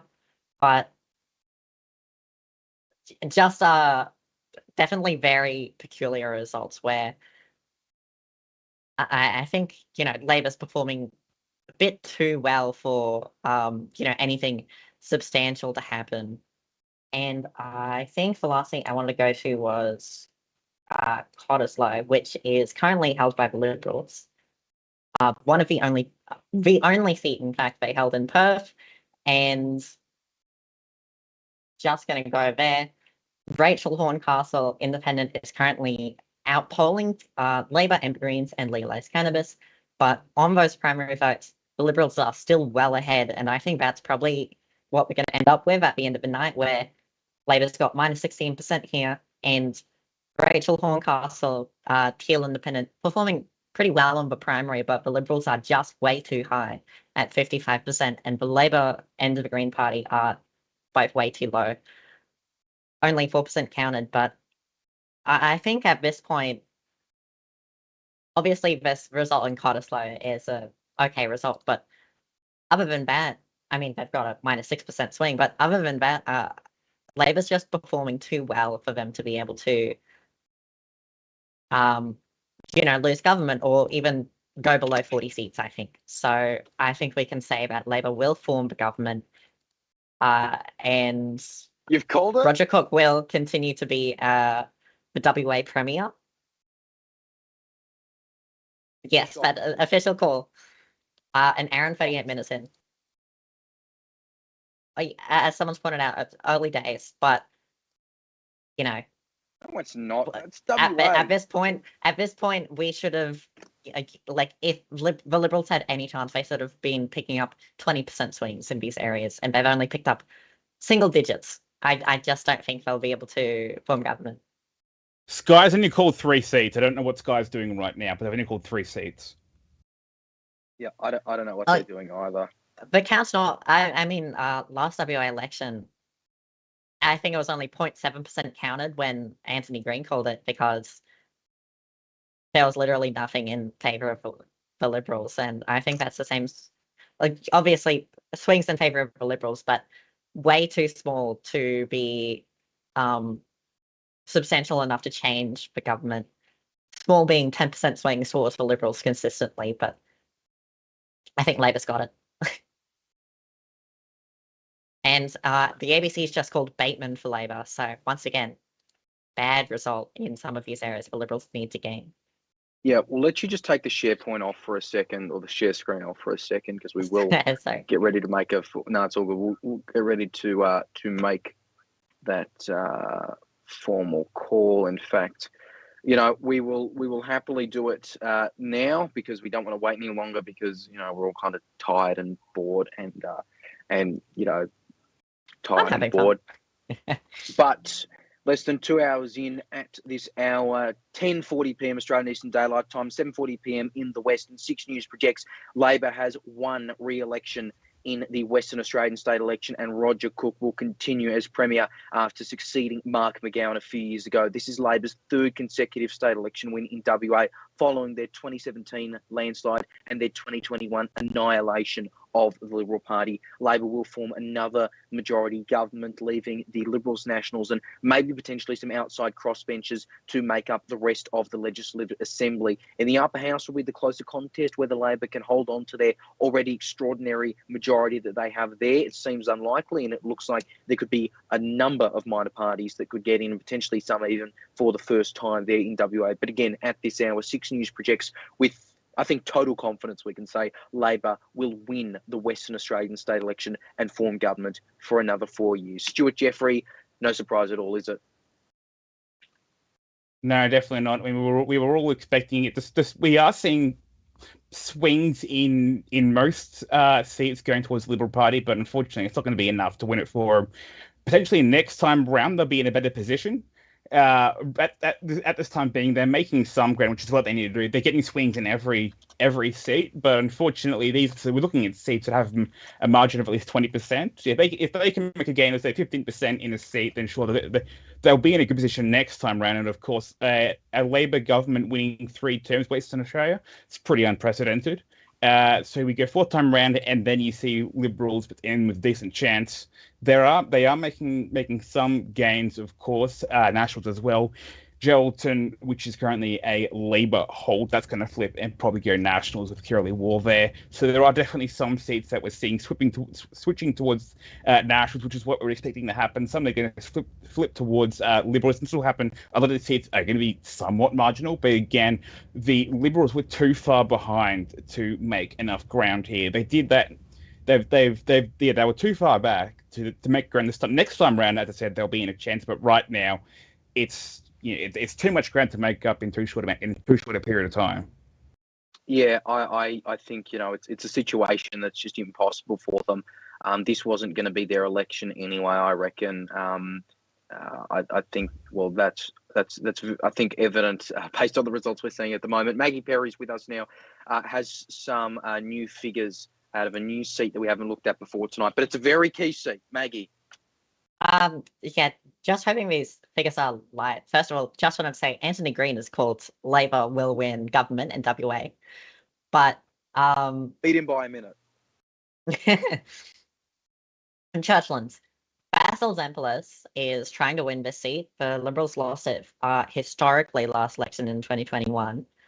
Basil Zempilas, huge figure within the Liberals. We were just talking about how insane it would, I was saying how insane it would be if he didn't become the leader after the WA election. Well, I think it's quite possible he doesn't become the leader because 13% counted in Churchlands, where we expected double-digit swings, and there's been a swing away from the Liberals on primary vote. This isn't a polling place matched, so once again, this might have been a very good polling place for Labor, and so the Liberals might have a swing towards them in these polling places. We don't know, but Liberals at 35% on primary vote, that is very low, especially when almost all of the rest of the primary vote is with people who are preferencing against the Liberals.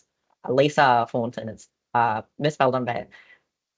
I think open how to vote card backed by Climate 200, but it doesn't look like she'll make second. So Labor could very well retain the seat, even if they only held it on 2% last election. This is very impressive on Labor's behalf here, Christine Tonkin. Yeah, right. I think that's going to be the interesting factor. That we'll be following. I think for obvious reasons we're going to continue to follow this one. Is it possible that we're being overdramatic and it should be an easy retain at the end of the day? I mean, you'd think with the small margin, like in normal-ish circumstances, you'd have it. Well, with these preferences, I think the Liberals would probably still win on that preferential result, but the primary vote looks to be quite advanced compared to the preferences that are shown here. I think Labor would get a lot more than 16% of preferences from the Greens and the Teal Independent when combined they make up a third of a vote. So I'd still probably favour Zempilas, honestly, but Labor's just doing very well in a seat that they definitely shouldn't be. Yeah, it's weird circumstances all round, but so is this entire state. Maggie, thank you very much. We'll take off that screen share just at the moment, but again, just looking at those figures, it's a really key factor there. Anthony Fells, by the way, isn't he running in that seat as an independent? He is running in that seat, but unfortunately, I was looking too low profile to make it into the top 5. He's only got 1% right now. Yeah, I was going to say he's very perennial candidate. And the Fusion Party is also running a candidate here, and they've only got 0.7%. They won't see him on the ballot if anyone's confused, but yeah, they have endorsed. They do that semi-regularly, sort of. Stuart, what do you make of those Churchlands results? And for what it's worth, you can still see him on screen. We've got screen sharing paused, but you can still see him on screen. I will keep him up for a minute. So yes, Stuart, your thoughts? I mean, we did all know it was going to be. I wasn't as certain as it being a big swing. I didn't see that happening, and because, as I mentioned earlier, it's you got the independent in there as well, Lisa Thornton. So I was never expecting this to be a massive swing. because, again, if you're looking at the independent being in there, the Greens being in play, I was only expecting here. I had expected a margin of around 53, so it's below the margin I was expecting, which is even closer. But yeah, I definitely wasn't expecting such a big margin going into this.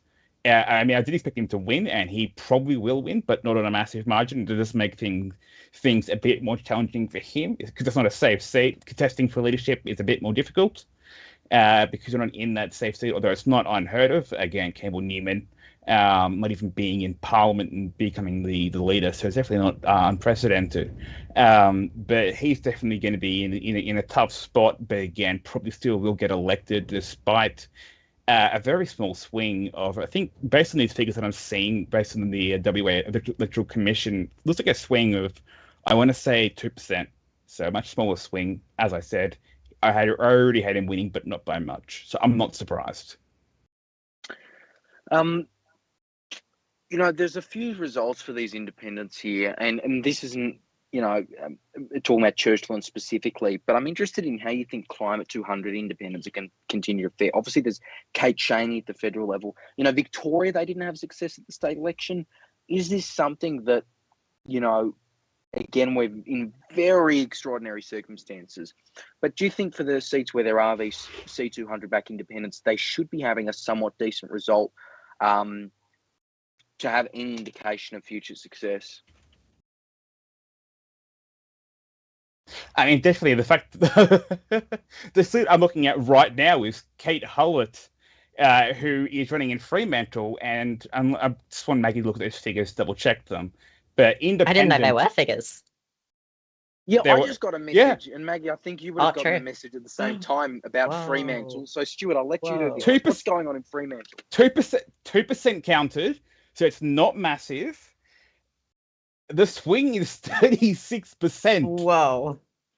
We have 2% counted. We have one polling booth. I'll double check that after this, but I think we've only got one booth counted. I'll look after I finish talking. I'll go into look into a bit more details in Fremantle.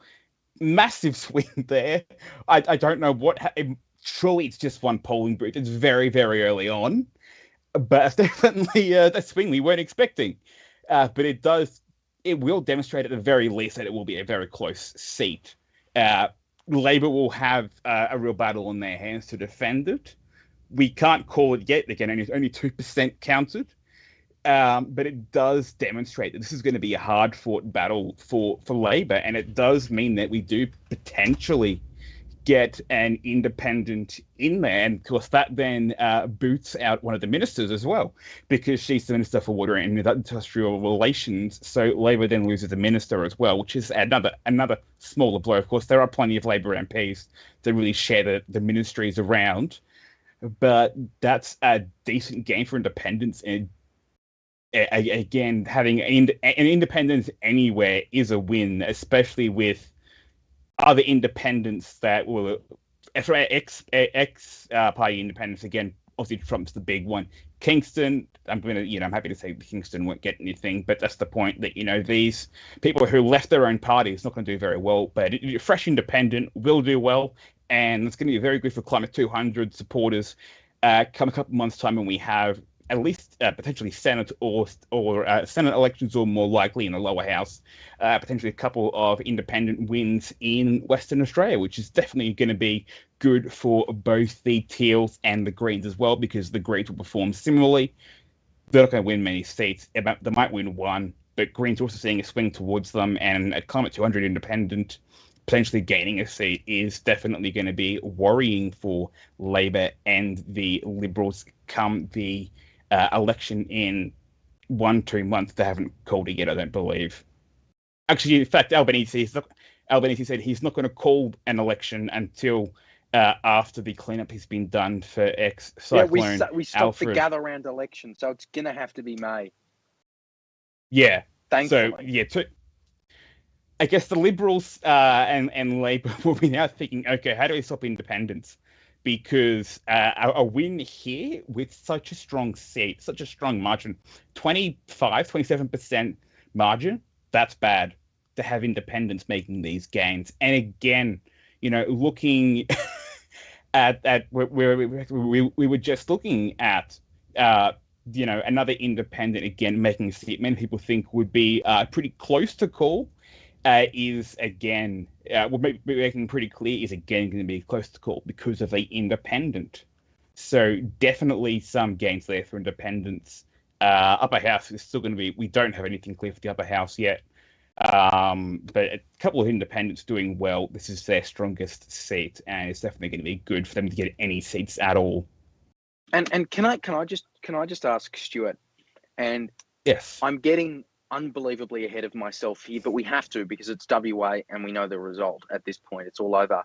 In the 2029 state election, are these the kind of independents that could be kingmakers in a potential Labor minority government? Well, I mean, come 2029, we're just looking at Churchland. Potentially, you're looking at Lisa Thornton, if she runs again, is definitely in a good spot because it's quite close. Lisa Thornton potentially relying on Green's preferences becomes a challenger. Right now, it is a Liberal-Labor battle, but it definitely seems that we could see a potentially an independent challenge come the next election. Definitely, a lot of the independents we don't have figures for a large number of them, and we will see those coming in. Like seats like Cannington, for example, we have nothing. Butler, we have nothing. Big Town, we've got very early figures. Oh no, Big Town, we've got decent figures. That's going to be a Labor retain, but everyone saw that coming. A lot of the seats we have independents, they aren't being called yet. But again, the fact that any independent at all is in the running is I think actually, Maggie, did you call an independent? Did you call an independent or did you call a Green? I can't remember. I called a independent. I was thinking it was probably Fremantle that an independent would win. And right now, Kate Hewlett is looking very good on one polling booth. They mentioned, I believe it's just one polling booth. But I just want to recount. We didn't actually mention I don't think we mentioned the primary vote results in Fremantle. 38% for Kate Hewlett, which is she's new. Labor Party 25%. That's minus 30. Liberals on 15%, minus 1. Greens on 15%, minus 5. They came second here last time. That's just one polling place, but the fact that Kate Hewlett Independent is ahead by 13% is very good news for her. But at the same time, this is a independent where we don't have any history of, what polling booths look like. Maybe she really staffed this booth and, is quite small in a lot of other places. Often independents are quite regional in seats. So I definitely have to wait for that result to progress. And I mean, putting aside the ACT Senate election last time around, we got Pocock into office. Generally, independents do better at a local level in lower house seats because they're local based, whereas parties do well in the upper house because they're more issue based. The ACT is one big lower house seat, though. I mean, it used to be one division. It's that small. But no, true. Another independent. We've got Kalgoorlie, which is a key seat. You got an independent in the ring that could actually do. That's going to be a ABC saying it could swing. I'm not 100% sure on that. But again, you've got an independent doing very well there on initial figures. So Thornton, you've got an independent here.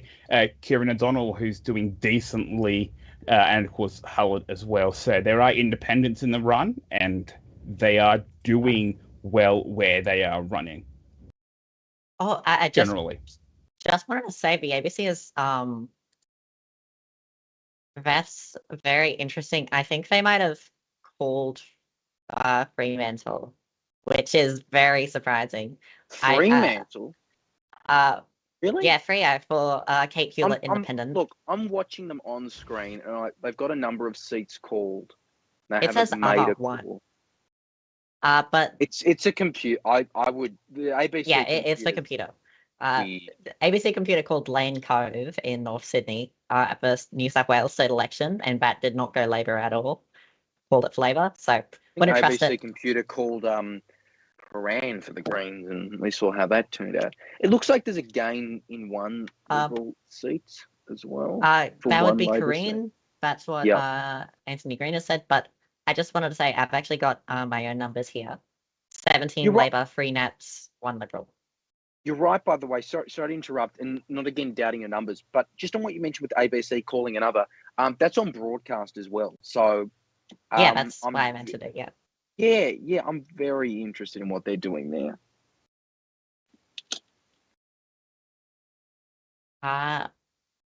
Yes, I'm just trying to keep track of a lot of races, but there's places, particularly Perth and Maylands, where the Greens might finish second, which they didn't finish second in either of those seats last time, and they're getting gains higher than the Liberals. 8% swing in Perth, I think, only 5% for the Liberals. Could play out very well for the Legislative Council, where we're just waiting on, actually something happening in Legislative Council, because I don't think we're getting many numbers. No. Looking at Netherlands, which I mentioned Netherlands earlier, Independents doing fourth there, Rosemary de Vries doing fourth. But it's going to be Labour and Greens kind of is neck and neck with Jonathan Huston, who's the Liberal candidate. So potentially we're seeing where do Rosemary de Vries' primary votes go for secondaries, and again, an Independent, it's hard to tell where the secondaries and thirds and fourth, the preferences are going to go. So again, that's not the close race. Potentially the kingmaker there, or queenmaker, would be Rosemary de Vries, the Independent. Yeah, no, it's just Roger, I think it's been a while since. Sorry to interrupt. I just want to say I just quickly got a look at Roger Cook's seat. He's on 77% two-party preferred. So can we declare he's won his seat? No, I think I already called it. Yeah, exactly. It's lame to a slaughter. You know what I mean? It's I can't believe you'd have candidates just run unopposed. They used to do that. Anyway, sorry. Go on, either of you. I think we have to head to our top of the hour break now, Leo. Do we? All right. If you want 2-minute break, we'll take 2-minute break. Coming up, we'll have the latest. Probably Roman has somehow still got power, so I don't know. We'll come back to him just for the sake of it, the novelty, may as well. But look, do stay with us here on Six News. We'll continue bringing you the latest coverage as we can, and of course the latest results out of WA. Labor, of course, though, has won as suspected. We'll bring you all the latest details, including we'll get to the upper house that's coming up. Stay with us. You're watching WA Decides live on 6 News.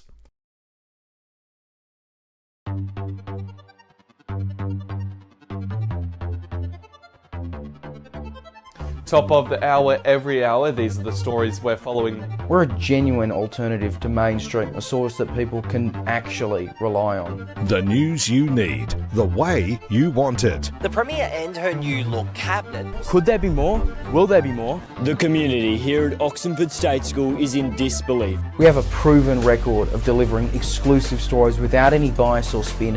And it came from people in Labor talking to, that fantastic kid that runs Channel 6 News. One Labor source has described the situation to 6 News. The party has no chance of winning. This is an evolving, breaking news situation. There's a lot of... Yeah, he's cleared the floor against Kamala. Fresh perspectives for a changing world.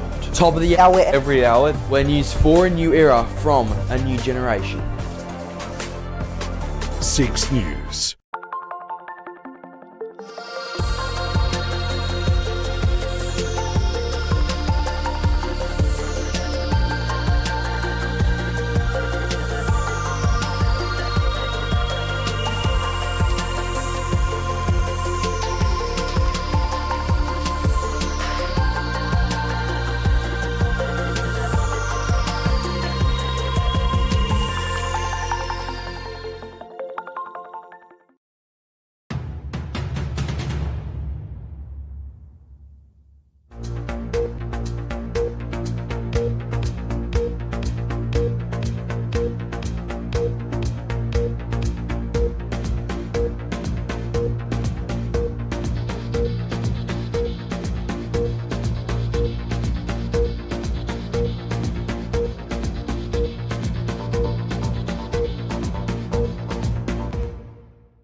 Live on 6 News, this is Western Australia Decides, Election 2025.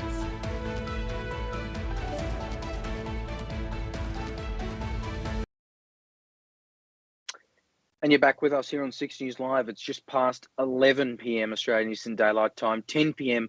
for everyone in our team who's in Queensland at the moment. And it's, 8 p.m. in WA, where results are still continuing to come in. As we called it just about half an hour ago, Labor has won re-election in the Western Australian state election to absolutely no one's surprise. Roger Cook will remain Premier, and the Nationals and the Liberals have been defeated as the opposition. And that is, again, not a surprise. We're going to get to some results in a moment, including the latest out of Churchlands, where Basil Zempilas is the Liberal candidate. Also some extraordinary swings coming in Fremantle. We'll look at that. We'll look at the Greens result as it stands at the moment. They're 11.6% primary vote statewide. That's up 4.6% from 2021. And we'll get to all those details when we can. In the meantime, though, since he's still somehow got power, we want to go to Roman McKinnon, our chief reporter, who's in Brisbane for us, and we'll bring him up now. Roman, good to see you again. Talk to us about the latest on the cyclone, well, the ex-tropical cyclone situation, because we know that power has been affecting a lot of people, including our own team. Yeah, well, it's an ex-tropical cyclone at the moment, but it's producing Category 1 winds at the moment. In the last hour, I mentioned 95-kilometre-hour winds in Redcliffe. The city of Moreton Bay has actually advised people this is a stay-indoors alert. Damaging winds are impacting some or all of the region. Ex-tropical cyclone Alfred has weakened, but heavy to locally intense rainfall and damaging wind gusts are still expected. People should stay indoors now to be safe. Monitor the conditions, and I've also just got word that a tree has fallen onto a truck with 5 people in it. This is in Dakabin. This is about an hour north of the city. So reports of a tree falling on a truck with 5 people inside. A lot of road conditions at the moment. Really wary to just be vigilant, and that's the messaging from Moreton Bay City Council at the moment. As we know, Alfred's been doing its damage over the past couple of days, especially yesterday night as well. It seems like Alfred's liking its nightfall. That's when it seems like it's doing most of the damage, as we saw on the Gold Coast last night. Now that slow-moving system has really hit the Moreton region. Lots of trees down. And Leo, I'm not sure if we do have the footage of that power surge. I've managed to obtain video of in the North Brisbane, in the Moreton region. This video was taken at Launton, I believe, if we've got it. Yeah, just working to bring it up. But yeah, no worries. I'll come back to it. Power surge is really happening at the moment. Even in our studio, those lights have been flickering for quite some time now. We were sort of expecting to lose power, so I'm surprised we've lasted about 2-3 hours now. Haven't you? Yeah, so we'll see what happens. But we do have that vision now, so I'll just let you talk us through it. Yeah, so I'm presuming it's on screen now, Leo. Yep. This video was taken in Launton. It's actually been sent to me. Power surges really happening right across North Brisbane and that Moreton region. Also, you can see there the blue flickering lights. Yeah, there we go. That's the one in Bald Hills, actually. It's just come up on my YouTube delay. That's the one in Bald Hills, actually. Also, sort of close to that, close to the city area. We'll bring up the other one then. If you're familiar with the Brisbane City one. The landscape video supplied to us is from the Bald Hills area. The portrait one is from Launton. As I mentioned before, 90-kilometre-hour winds in Redcliffe, 74-kilometre-hour winds in Brisbane Airport. We've seen a number of flights actually be diverted just because they simply can't land. 70,000 homes without power have been restored since Thursday. The Gold Coast University Hospital has also received power back, and also 1,000 call-outs from the SES. This is actually quite an unfolding situation now, and the Moreton Bay region is feeling the real brunt of Alfred right now. we saw the Gold Coast. Now it's actually moved sort of north to the Moreton area, and particularly on the foreshore. You think of the areas of Brighton, Sandgate, Woody Point, Redcliffe. Most people will know the Redcliffe area. And we do, sorry to interrupt, Ron, we do have that video now, the other video you were talking about. Yeah, that's the one of Launton. That's the one. Power surges. Yeah, there we are. You can see it flashing blue. Like, that's such an incredible video to see. And obviously, some concerns there, particularly with the high wind. We've literally felt the house being shaken. Like, what I've done is I've put a few cushions over my blinds just to stop them banging, because they've been banging all day, obviously, and right throughout the week. I put cushions there, and you can literally feel the windows and that wind just howling through. So the door's shaking, and obviously all of that. So those high winds can bring down trees, as we have seen on the southern Gold Coast and northern rivers region. So obviously reminding people to stay indoors. That's the key message. As I just read out that report about a person in a truck, 5 people in a truck hit by a tree. I'll work to bring more details to you on that. But the main messaging: stay get off the roads at this, just the damaging winds and heavy rainfall. Also, just quickly, I just want to mention, not much has changed on the ADF crash. We're still working to bring you details on that. 36 personnel have been injured in this, including 8 serious. We know that 2 people were trapped. This happened at Treg Eagle, about 15 minutes away from Lismore. Unfolding situation. We've seen New South Wales Premier, Queensland Premier. We've seen Dutton and Albanese also release statements, as well as the ADF. I read that to you in the last hour. So, obviously an unfolding situation there as well. South of Lismore, the ADF come in to try and help people, but now they've just been caught up in this.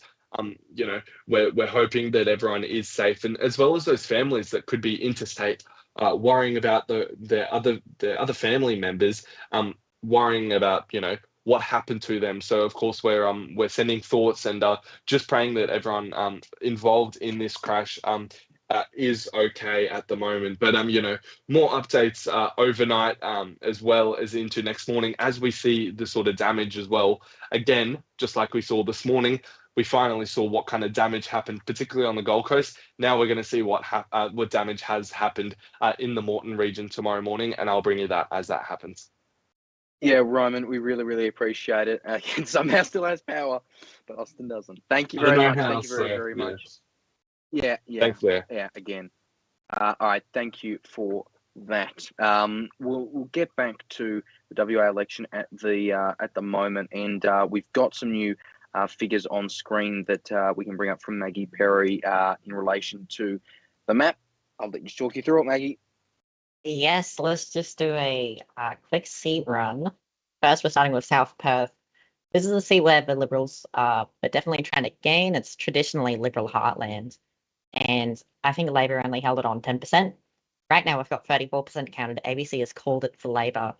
The Liberals are only ahead by Labor by 1%, and once again, Labor's down quite a lot on the primary vote, -12, but that's gone to the Greens, who have gotten 5%, Liberals, who have gotten 3%, the Nationals contesting in a very weird turn of events, and 2 other candidates. But right now it has Labor 53 to 47, and Labor's quite likely to win that. Not guaranteed, but quite likely to win that, and quite a devastating vote for the Liberals, even if they do manage to pick it up. Just waiting for this to continue, and let's go to Fremantle, where we've gotten 7% of a vote counted, and as you can see, very huge result for Kate Hewlett, Independent, 7% counted. Obviously can't call that, but ahead by 8% on preferences, with 38% of the primary vote. Labor on 27%, down 28 points on the primary vote. Greens on 16, Liberals 13, Christians 1%, and others on 5%. Quite astounding result for her, but I wouldn't call it yet. There's a few reasons. First of all, once again, these two polling places could be quite regional, quite supportive areas of her. And independents do traditionally do very, very badly on absentee votes and pre-polls, postal votes included. So her vote total could go down. Additionally, if the Greens manage to overtake Labor, I'm not sure where these polling places are from, but if the Greens overtake Labor, I think it would be quite likely they would win because both Labor and the Liberals are directing preferences to the Greens ahead of Kate Hewlett, I believe. Just Labor's doing that, but not guaranteed. Kate Hewlett is performing very well here. I think the next seat we're going to go to is the seat of Perth itself, which I'll just try and bring up. That is Netherlands.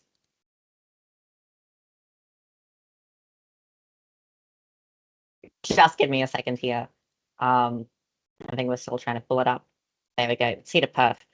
And the Greens are polling second here. Liberals have only gotten 4%. Animal justice also, those preferences will help the Greens. Labor's definitely won this seat. 23% counted, but point is, the Greens couldn't even manage second here last time, and they've finished second here. They've gotten a better swing than the Liberals, which is quite worrying for them. And two-party preferred count being counted between Labor and the Liberals. Sorry, what was it, Leo? No, I was just going to say, they're not in 2PP, which is odd given the only other party is Animal Justice. But I mean, it's just got to give got to give the WAEC a bit of time to fix what the count should be. But it looks like the Greens will end up second then, guaranteed. And then I'll be very interested to see. Yeah, I was just going to say, I think I'd be very interested to see how the Labor two-candidate preferred changes with the Greens. Especially, it's weird because we literally only have one other candidate in Animal Justice, so that's kind of a fun little element for us. But I'll let you go on. Yeah, just last seat here, Geraldton, only 4% counted, but point standing, independent Shane Van Steen, I'm not sure who they are, haven't heard anything about them, but they are doing very well here. 17%. I don't think they'd overtake Labor on preferences, but, well, I don't think they'd win on preferences, but if they overtook Labor, it could be quite interesting. One of those seats that Labor holds in the regions, I think they won it from a Nationals last election, and Labor's definitely trying to hold this, Nationals trying to pick this up. And an independent challenger that I don't think anyone's really foreseen. So, interesting result here. I think that's the end of my seat run right now, but quite interesting results across the state. Definitely different trends. Labor's primary vote down, and we'll see, of course, but point proven, not all of it is going to the Liberals. Yeah, right. I mean, I'm interested in looking at some of those Geraldton results, and you know, the Nationals. I've still got it on screen, so I can see what I'm referring to. It's all good. The Nationals, you know, they're having a fun old time. 17%, I think, is good for them. Obviously, we can't get it perfectly, but you know, for the sake of it, I'd be interested in seeing what it'd be like if the Liberals, you know, were running there. And again, as you can see, it's not new for the Liberals. They did get 12% last time. I'd be interested in what they got in 2017, mind you. But of course, you've got the Independent as well. Is that a Dutch Senate? There's a lot of Dutch guys in WA, aren't there? Anyway, other zero. Is that an error? Or who's the 0.0 candidate in Geraldton, Maggie? Oh, that is an error. Sorry. It's an I was going to say, is it was it Fusion again or something? All good. 4% in there, but again, I'll just see who it was. These early results, you know, matter. Christians legalized cannabis. Yeah, right. I mean, these early results, obviously, they have more of an impact in WA than they do in other places, for obvious reasons, being that, you know, there's different realistic chances here, but that's just how it goes, I guess. Oh, good, my audio's been on. Sorry, I thought my audio was off that whole time. Anyway. You know, we're looking at the moment at some of these figures, and I'm interested in my favourite question of the night, the upper house? Do we have anything from the upper, and not necessarily a graphic, literally any figure at all from the Legislative Council? I've just refreshed, and we have 0.1% counted, Leo, I think. Oh, That's hold all on. we need. I'm waiting for this figure to update. 0.2%. These are very rural booths, it looks like, but Liberals at I only have a vote total, not percentage. Liberals at 1,600, Labor 1,500, National 600, Greens 260, One Nation 130, Christians at 95, legalized cannabis around 70 votes, and Independent actually also around 70 votes ahead of parties like the Shooters, Libertarians, Animal Justice. And for what it's worth, on the That's all we have. ABC's... Yeah, all good. I was just going to say, for what it's worth, on the ABC seat count, as you've been underdoing, but just for those who are keeping track there, they've got Labor at 34. The Liberals, they're down, actually, to 2. The Nats are up to 4, and other is back at 0. We don't expect all results to be in tonight. This isn't fully like WA 2021.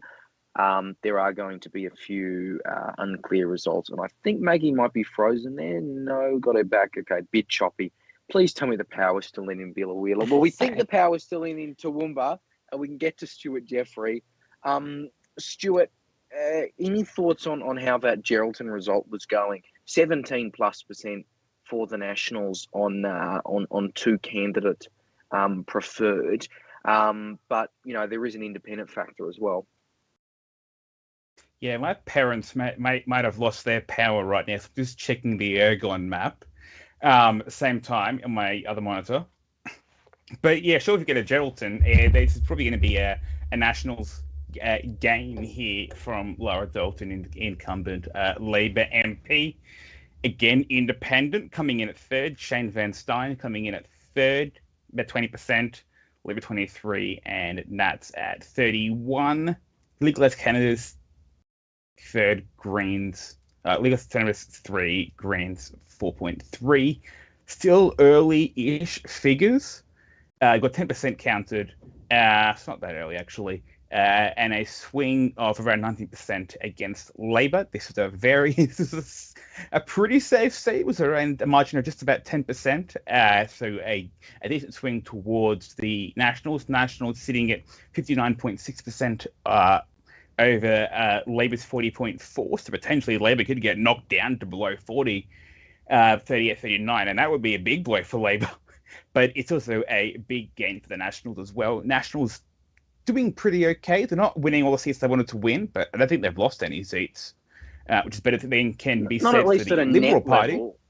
Not at a net level, and if they remain at the 4 that they are now, that's technically a gain, given they had the defection. But then if you chuck in the notional seats, humbug, who cares? I don't understand notional seats. Again, by the way, just 76.4 for Roger Cook, 23.6 for Cameron Ford, who is at in the 20s there. We don't have any preferences, but we could have another. I do feel bad. Sorry to interrupt. I do feel bad for those running against popular premiers. I mean, the guy did it against McGowan. It's like, I'm ready to represent in the state parliament. He's got on the website. Like, I get it. It's just, you're not winning. But apparently they only announced him like a few weeks ago anyway. So, that's WA for you. Please go on, Stuart. Another potential independent gain from the Liberals this time, the seat of Cotslow. It had been held by Liberals' margin of 7%-ish. 5.6% swing away from them. Currently, Liberals are ahead, followed Liberals at 46.4%, Liberals at 31.2%. We don't have any preference figures in yet. The ABC is speculating. Sky won't call it yet. They're saying it's too early. ABC is saying it's too early. Got nothing on the Western Australian Electoral Commission website either. Nine hasn't said anything on it. But presuming that Greens and Labor preferences go towards the independent Rachel Horncastle, then potentially we've got and then you've got legalised cannabis in there as well, and so their votes could also swing towards the independent. So potentially another independent winning there. We've got Hullett and potentially Horncastle, so actually two independents. Currently, if we go back to Hullett in her seat, it is a lot narrower than we were expecting earlier. But then again, as I said earlier, we had very, very early figures in that being, of course, the seat of Fremantle, which is one we have been watching since we got the massive figures in of winning like a 1/3 margin, 33% margin swing against Labor. So that was definitely kind of out there. It has calmed down a bit right now. Still 32% swing against the ALP there, with Kate Hullett ahead, sitting at 55%, not over 60, which is what it was before. So it's slightly narrowed down there. The question, of course, being that she's in a very close race with Labor, almost neck and neck on primaries, and then the Liberals and the Greens are almost neck and neck on 15.2% and 13.4% respectively on their primary votes. So the question is, will their preferences go towards the independent or towards Labor? Greens are in a position in that seat. The Greens have the opportunity to preference the independent over Labor. We do see that in some of these safer seats, the Greens will tend to give Labor a preference. Well, if the Greens think that Labor, if there was clearly no independent chance of winning, there was no chance that the Liberals or Nationals would win in Fremantle. In fact, the Nationals didn't even run. So because there was no chance that the Liberals could run, Greens voters had the choice of, do you preference Labor or do you preference the independent? And that's where we see Greens often preferencing the independent over Labor, especially we've got the incumbent Labor government. Greens voters expressing their dissatisfaction by preferencing the independent over Labor. And on top of that, you're going to have the Liberals probably preferencing the independent over Labor as well. Of course, we do seem to have some Greens preferences going towards Labor. Of course, that's to be expected. But Kate Hullett in there, potentially we've got Horncastle, so that's now two independents, which none of us were expecting. It's definitely good there. One in Cotswold and one in Fremantle, so independent gains potentially from Labor and from the Liberals. Not a good sign for the Liberals and Labor there. Two independents taking seats is not what they wanted to see, especially when they were in a position where they thought all independents would get out. Of course, Aussie Trump, Kingston, they thought they'd get out, and now they've got two more independents in who have both first-time candidates who have strong bases, and it's clear that they're taking votes both from Labor and from the Liberals. So that's definitely going to add a new dynamic to the lower house, having two independents in there. We could see more, but those are two most likely ones would be in Fremantle and Cotswold. No calls yet, though. Right. Yep. Interesting, again, looking at some of these other results. You know, it's just amazing in the context of these elections. You're seeing swings 10, 12, 13, 14%. And it's like, oh, yeah, Labor will win this, right? I think the Rockingham state by-election when McGowan quit, that was like 30% anti-ALP. And they still won it as a safe seat and still had a primary of like 49%. That's insane. It's just incredible how Mark McGowan has changed WA politics, and whether this helps the Albanese government, you know, is another conversation that we can, and I'm sure we will have later on. Although it's bad for the Liberals at a state level, but at a federal level, it's looking better for them because they can make gains there more than they can make here.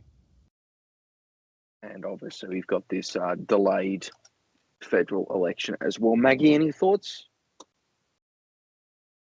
WA election, I mean, I did want to point out something I've been talking about on Twitter, which is these results are looking quite important for Labor at a federal election. I don't think they'll be repeated at a federal election. That's not what I'm saying. But Labor are holding up well in state seats that overlap the federal seats of Bullwinkle and Tangney, which Labor holds both of those on Just around 3%. Labor is definitely looking to retain those after a high point in WA at the federal election. So having such a strong state performance for Labor is definitely promising for them, holding these seats. As for the Greens, I've noticed that they've increased a lot in Perth especially, but they're not increasing. Usually when the Green vote increases at a federal level, for example, it'll be very concentrated in some seats and will go up quite a lot in general in other seats, but especially in seats where they target places like Ryan, Brisbane and Griffith.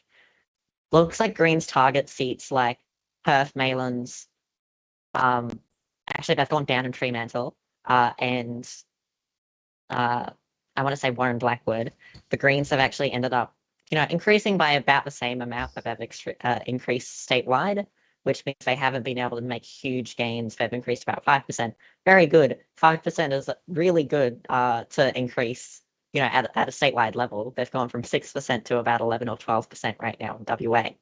But they're not increasing in the places that matters. So I think we can say the Greens will win 0 seats in the lower house in WA, which was expected. The Greens were hoping they would be able to win Fremantle, which they haven't been able to. However, a good result may mean up to 5 seats in the Legislative Council, which would be huge, going from just 1 seat last election. What were our tips for the Greens again? I had them at 4. You had them at what? And the Legislative Council, I have them at 4. Yeah. Just want to see if I've... Yeah, sorry to interrupt, but sorry, you can go. Just at the moment, we just got a feed from WAMN. Sandra Brewer we were just talking about Cottesloe. Sandra Brewer is the Liberal candidate for Cottesloe, and I believe she's just speaking at the moment, or she just spoke, I should say. We'll bring you that now. Let me bring that in now, and you can listen in. Or we can actually give me 1 sec. I know Stuart's on screen. Give us one sec, guys. We'll try to bring this on screen for you. Stuart's off screen now, don't worry. Okay, looks like we can bring that up now, just a few moments ago. The candidate for Cottesloe for the Liberals, Sandra Brewer.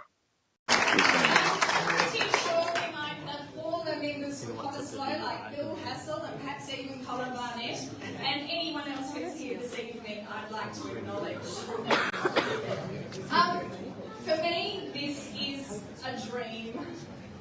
A descendant of convicts, a daughter of a dairy farmer, a girl from Bunbury Catholic College, and a student of UWA.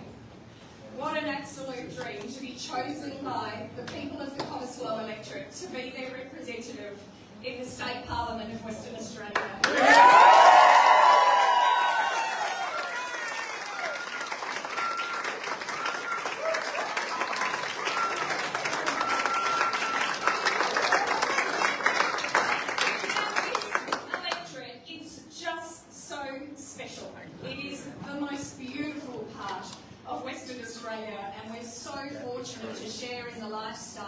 That we have here in these beautiful western suburbs of Perth.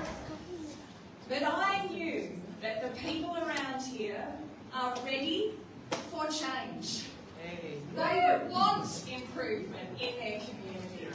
They want better solutions to fix the Cottesloe foreshore, to improve our traffic infrastructure, and for our children to be able to have homes here, right here in the western suburbs.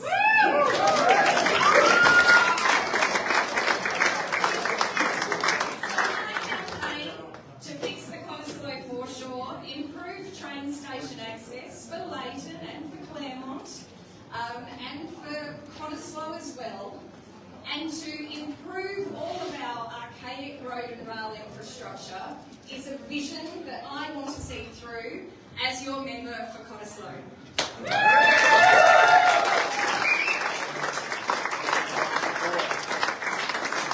I am backing a visionary plan that will use our rail corridors to provide more housing for the people who live here.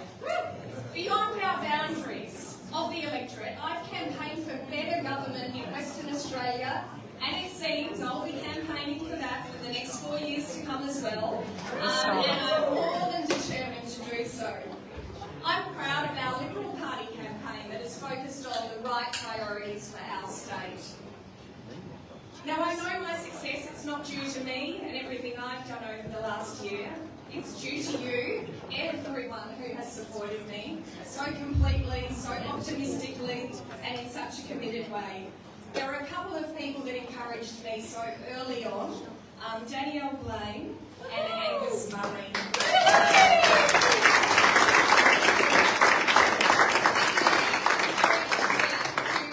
Give up quite a lot in my career to stand up for our values in the Liberal Party. The Liberal Party members at the pre-selection, you were certainly competitive and you backed me, and I'm so grateful for that. My early decision, that was a best decision as far as I'm concerned, is my campaign managers, Sophie Dwyer and Harmon Macaulay.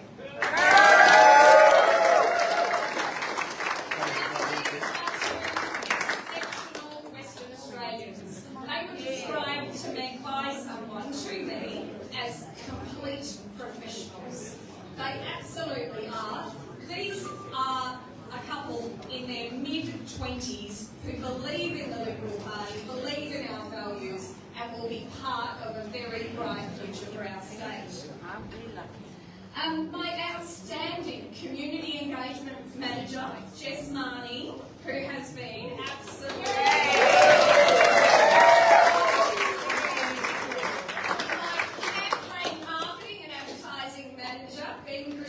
Thank you so much.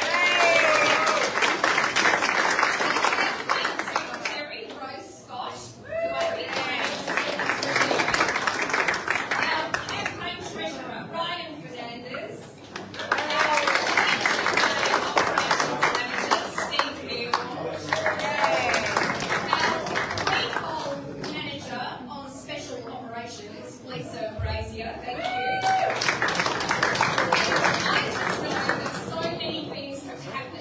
Without my knowledge, where the campaign team has been working and diligently preparing fundraising events, political campaign activity, it's also grateful. Thank you.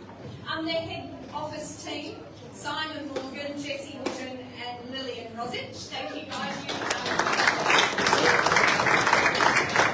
To everyone who donated to my campaign, the friends who endorsed me, my corporate flatmates and my best friends, thank you. I've got a few more to get through: the Curtin executive, the branch president's executive, the booth captains, over 110 volunteers on our booths today.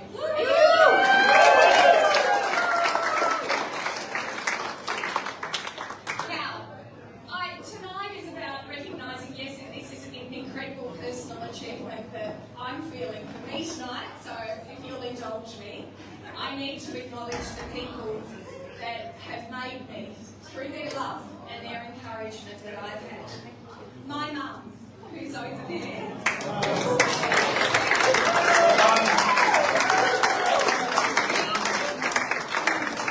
She has been beside herself following the campaign. Many of you won't know that my dad passed away in an unexpected accident when I was 22. So she has given us all of her support every moment. And thank you, Mum.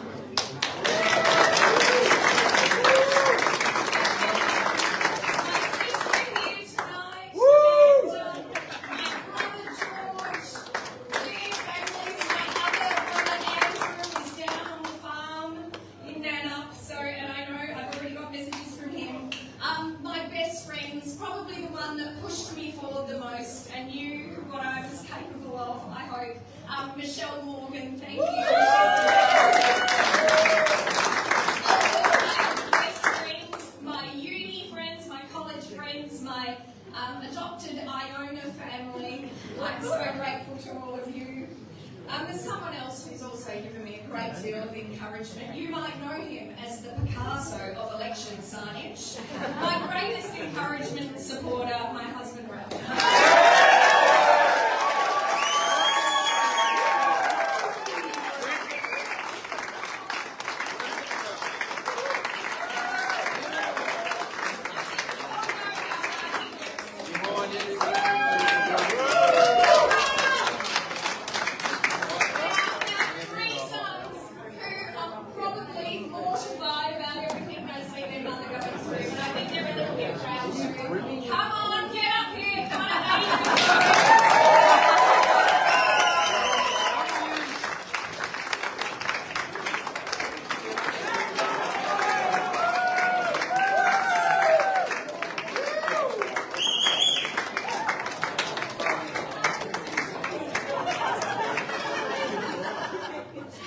just leave that there. That is Sandra Brewer. She is the... Somehow we're still on it.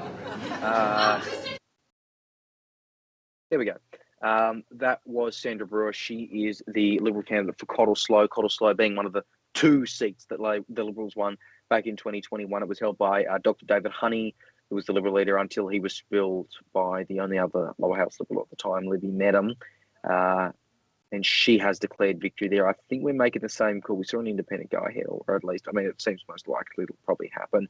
Sandra Brewer there retaining the seat, it looks like, for the Liberal Party. Stuart, any other results? We were just talking in the break about Warren Blackwood, but anything else in general you want to have a look at?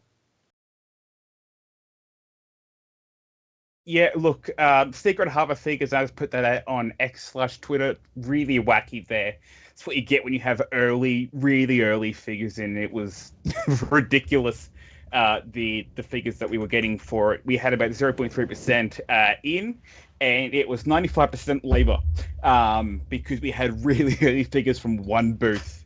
And that's kind of the hilarious nature of early figures that we get. And we had that earlier with Howard. Of course, she's gonna, still gonna win, but we had a massive swing towards her as well. But across the board, I mean, we were talking about, as you said, we were talking about Warren Blackwood, and it's still too early to call because they haven't had any more figures come in for some reason.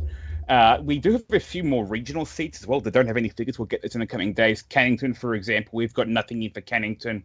Midland, we've got nothing in for Midland. All these more regional seats. Kimberley's only got 2% in. So there are a number of seats we're not going to see anything from for a while. One I do want to go to is Kalgoorlie, one of the semi-regional seats, and that's going to be a Liberal gain there. On a notionally safe seat for Labor, actually, that was a double-digit 11% margin in their favour, so a massive swing against them there.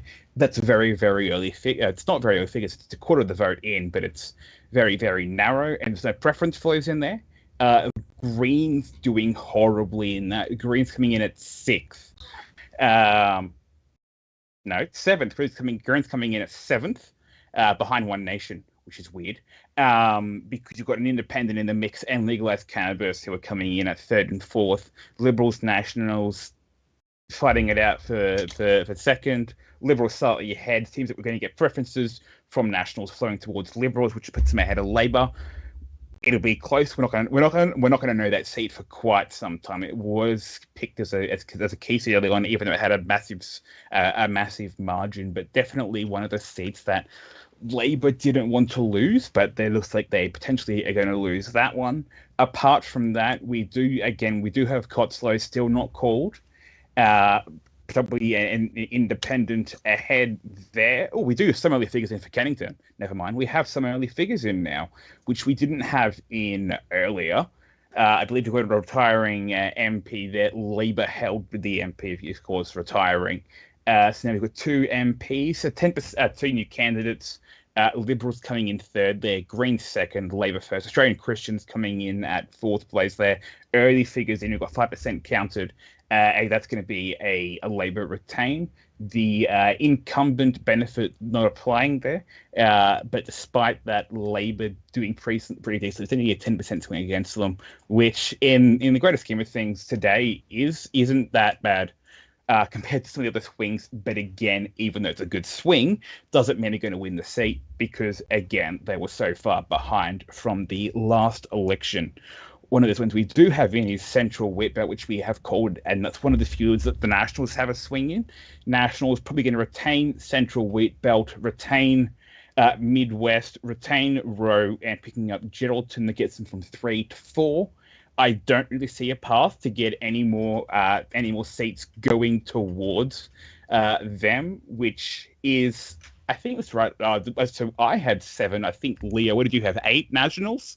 Okay, I was a bit bullish on the Nationals, all right? It appears we both were. Love, okay? Excuse me, I won't believe in love again. But it sounds like... You're way too young for that reference. Someone asked me to make a share edit. Is that a share? I don't care. Yeah, right, Nationals News. Geraldton. Yeah, whatever we're talking about.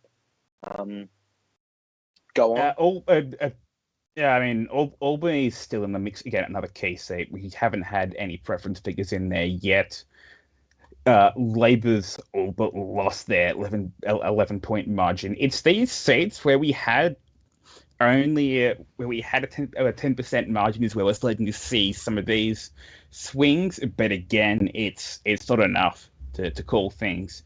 You know, if you scroll through on ABC, for example, I wish Sydney Morning Herald had figures, because Sydney Morning Herald also usually has pretty good figures. We'll get this for the federal election, definitely.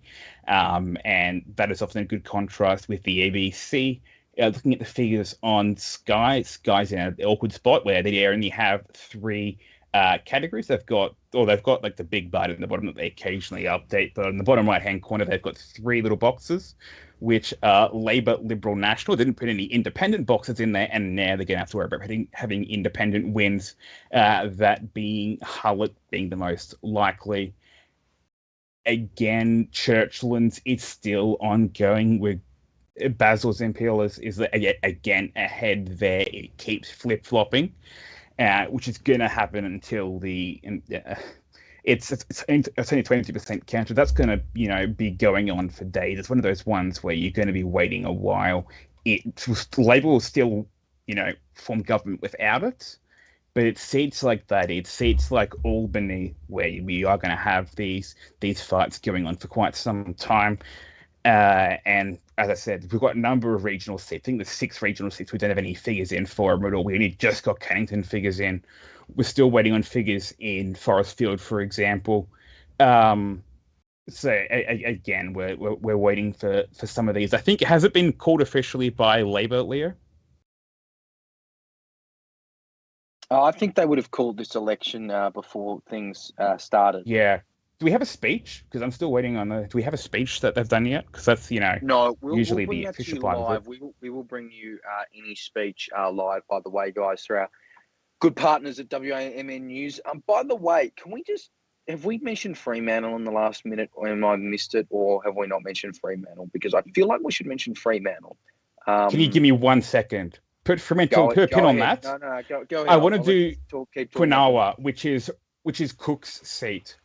Of course, popular premier, he's going to retain. He retains it on primaries alone. No surprises there.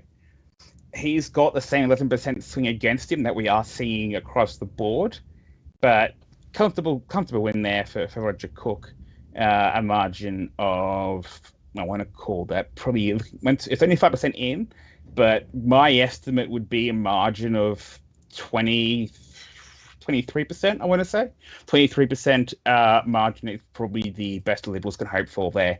But that would still put it at around 72% for the on two-party preferred for Roger Cook. If we go to Fremantle, we don't have much of a change in there. Leo, 22% counted. Still, Kate Hullett ahead. It's a 37% swing according to the ABC. My figures looking at the WA Electoral Commission, we're estimating here. I would be inclined to agree there, although, Mackie, have we called Fremantle? Are you happy to call it? I haven't called I haven't called Fremantle. No, I'm just trying to find draw up some graphics right now for us to give a bit of a better visual for our listeners. I would like to point out though, ABC has Labor on 40 seats right now, but Libs on 3, Nationals on 4. That's only a gain of 1 for the Nationals, and only a gain of 1 for the Liberals.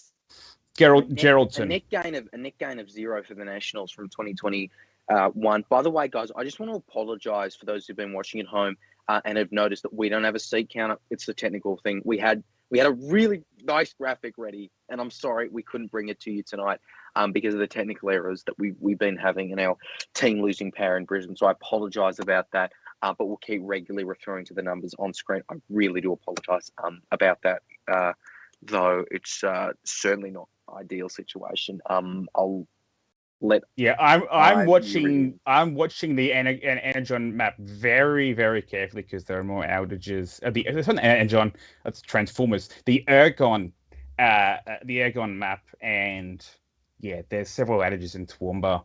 Yeah, I mean, Maggie's going to be fine. You're going to be fine. Crap. Leo, there's a power outage about 150 meters away from me, so you might lose me soon. What are we doing? Why is Queensland like this?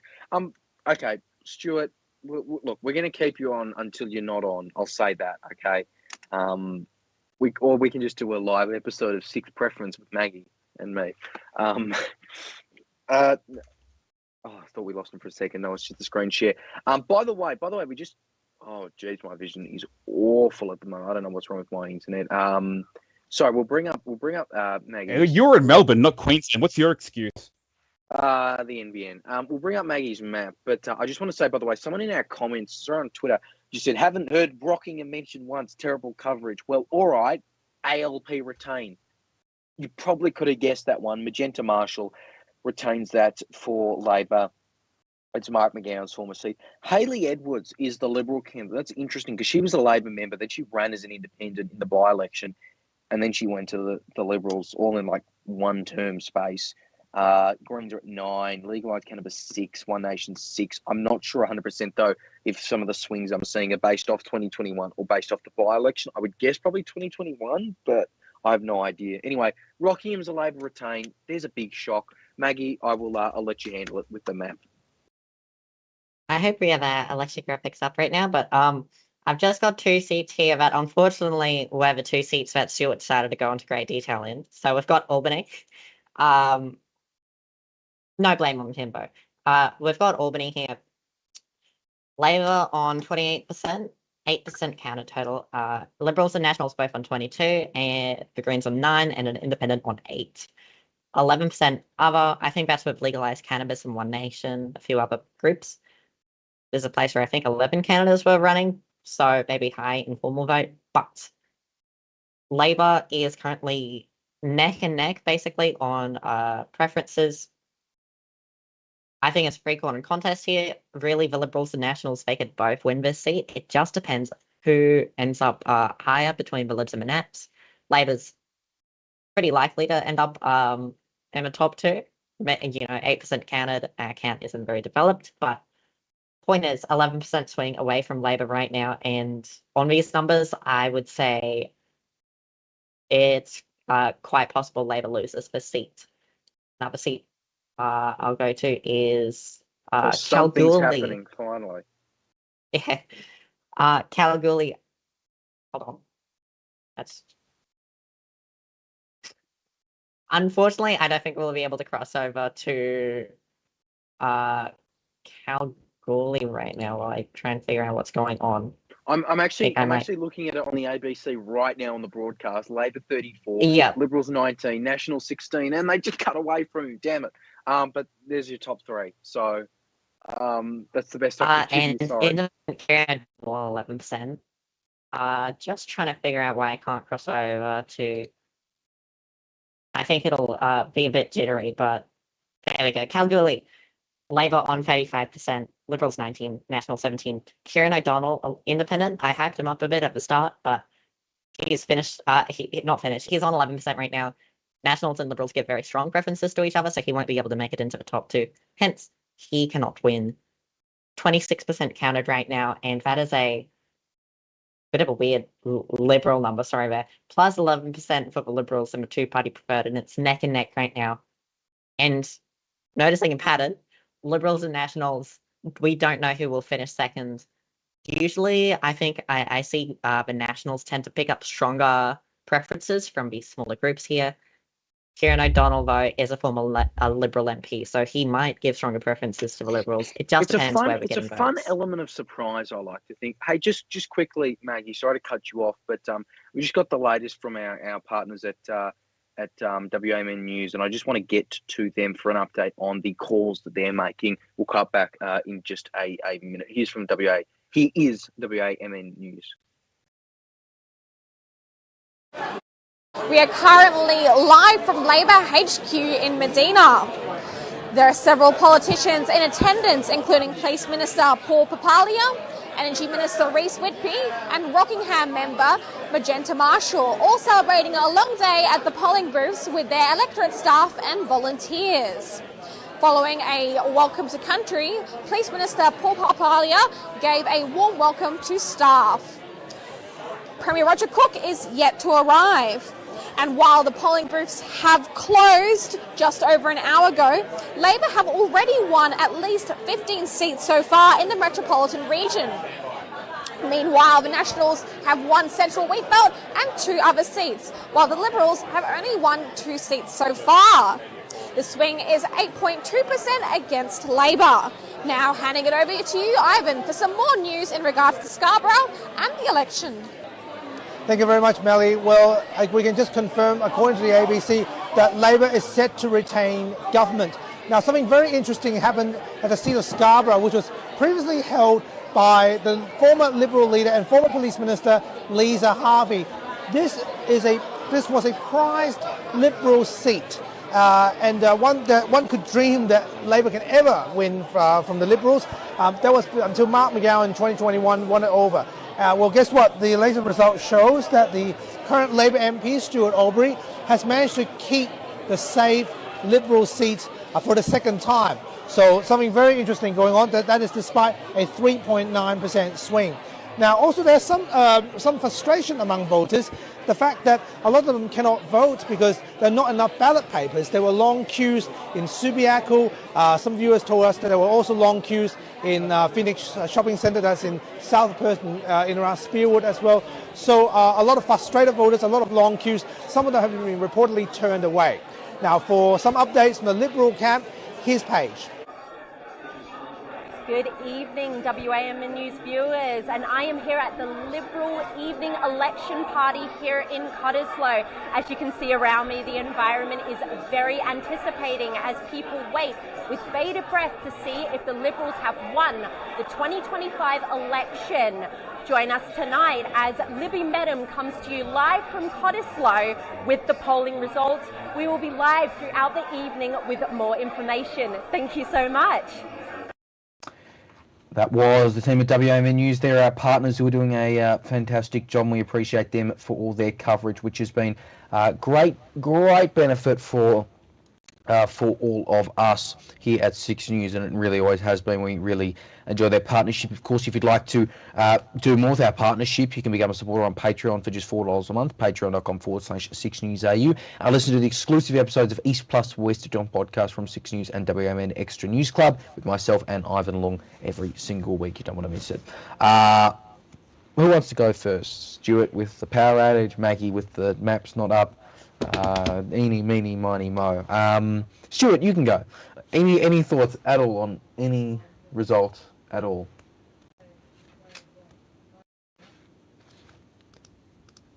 It had to happen. It had to happen once. You muted. It had to happen. It happens every time. There's someone who's muted.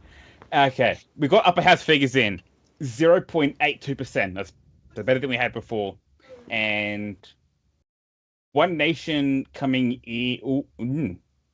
One Nation coming in fifth, then legalized cannabis and Australian Christians.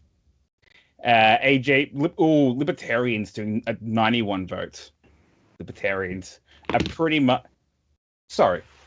Libertarians are behind Stop Pedos.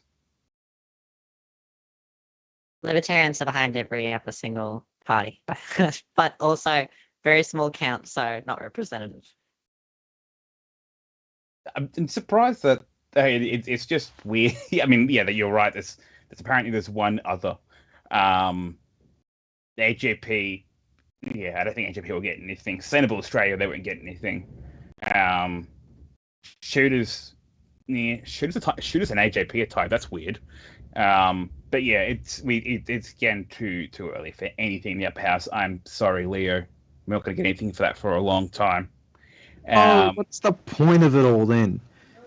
That's all I was wanting tonight. Well, there's a reason why the lower house, is the quote unquote more important one. The reason why I say that is because that's how you form government. The reason you form government is because that's where your spending bills get passed. traditionally, it's because UK upper house doesn't vote on half the stuff. They basically review, they can send stuff back, but they can no longer. I'm going to stop you before we get into a full GovCheck segment about the history of parliamentary houses. But you make it interesting. We do have a couple of things in the work on upper houses. We look forward to them. We really do look forward to them. It's an interesting time. We're approaching midnight on the East Coast, only 9 p.m. though. We've got more figures for Fremantle. Yeah, we will actually. If anyone got a quick update, because we've got to go to a break, but if anyone's got a very quick update or not, we can just do it next hour. Fremantle, she's fallen slightly behind, but still ahead. Okay. Well, we'll keep an eye on that for obvious reasons, but we're going to take a very, very, very quick break. Coming up, we will bring you the latest out of Fremantle and some other seats. I think we'll go back to the map with Maggie because there's a lot of stuff there that's worth being seen on air. We'll get to you that. We won't get back to Roman. He's off at the moment. If there's any big ex-tropical cyclone news, we'll of course bring that to you live. Or I don't know, if another police commissioner sacked or something, we can bring that as well. But you are watching live 6 News coverage of the Western Australian state election. Labor has won that. We called that a few hours ago, and we'll still be with you throughout the evening. Stay with us. More coming up right after midnight Eastern Daylight. You're watching WA Decides, live on 6 News.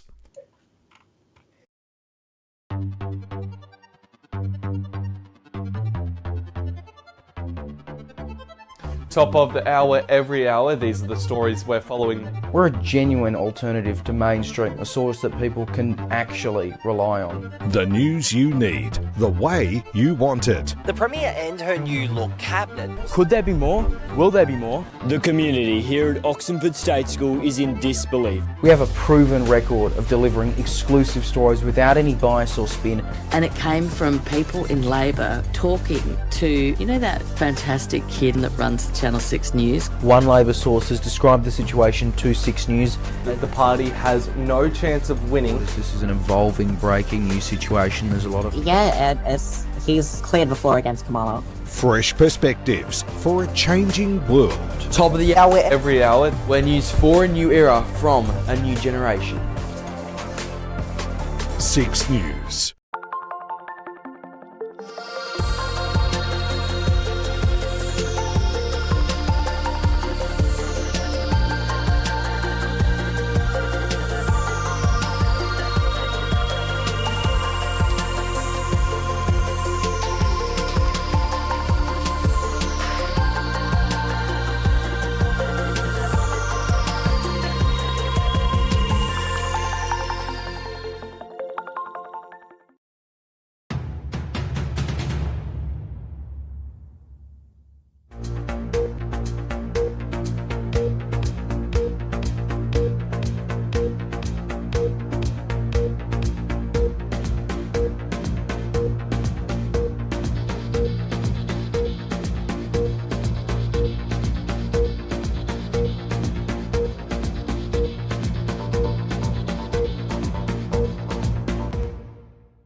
Live on 6 News, this is Western Australia Decides, Election 2025.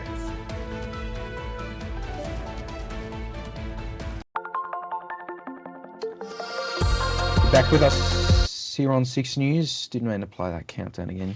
I don't think Maggie said anything that anyone heard, did she? No. It's 12:02 a.m.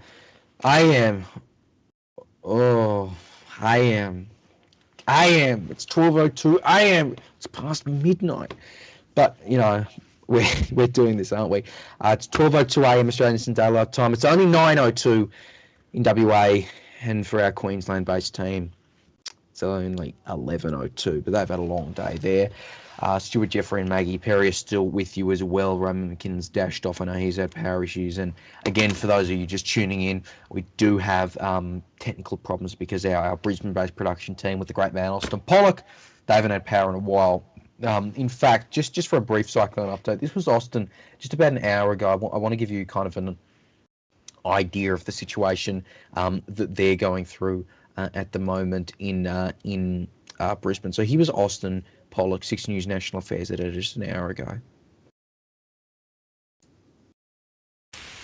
Guys, I'm coming to you from 6 News in Brisbane, where we were supposed to be producing our live coverage from tonight for the WA election, but obviously that is not the case. If you just have a look around me, I'm on my back veranda at the moment, and you can see the power is gone. There is power outages right across the city at the moment. Trees are coming down, the winds are picking up. It is worse than it was last night, and last night was supposed to be the night that was supposed to be the worst of it. It was supposed to be D-Day, and of course we didn't quite see that, but tonight it is happening. We've been without power for about 3 or 4 hours now, and it is showing no signs of changing. The phone services are really slow. We're having real trouble connecting to internet, and unfortunately that doesn't look like it's going to change anytime soon. Listening to local radio as well, this is a story that so many are having, and there are Energex are saying that there are numerous hundreds of thousands of people without power across southeast Queensland right now, around the Coorparoo, Holland Park, Carina areas right now. Those power outages are continuing. So unfortunately, it is meaning a bit of technical issues for 6 News. But the good news is we are staying on air, of course, and we will have more updates for you. And hopefully power is restored soon across southeast Queensland. But the wind is picking up, the rain is picking up. There is a lot more rain to come, so do stay safe and do stay informed. That was Austin Pollock there, our National Affairs editor in Brisbane, as we continue to follow what's happened with ex-tropical cyclone Alfred. We'll, of course, continue to bring you the latest developments on that. Goes without saying, there's still a lot we don't have in terms of information at the moment. If you're wondering why my screen suddenly looks like dog poo, it's because we've brought up the super map and the supercomputer, which we'll cut to now, and we'll let Maggie Perry talk us through it. Maggie. Not a supercomputer. It is, however, a PowerPoint presentation. So let's go to PowerPoint presentation. That is not the seat I wanted to go to, but I will be going to the seat of Churchlands, which should be right here. That's the seat Basil Zempilas is trying to win. Damn it. Wrong seat. That's the seat Basil Zempilas is trying to win. But Labor holds it on a 2% margin. Now, 3% swing towards the Liberals after preferences, minus 3% in primary. That is very worrying for the Liberals because I've brought this up so many times, but normally that would be pretty average result. But please keep in mind, Liberals should be seeing double-digit swings in Churchlands and it going down in the primary vote. So that's very bad for them. Greens on 11%, Lisa Thornton 15.9, Christine Tonkin, incumbent MP, she's on 30, Basil Zempilas on 41, 22% counted. I think those preferences, once again, seem a bit more conservative than the primary votes.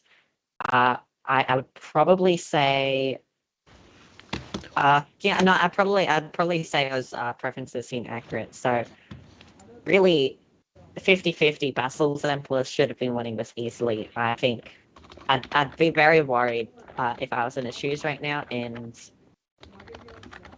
sure, if he'll still try and go to the seat of...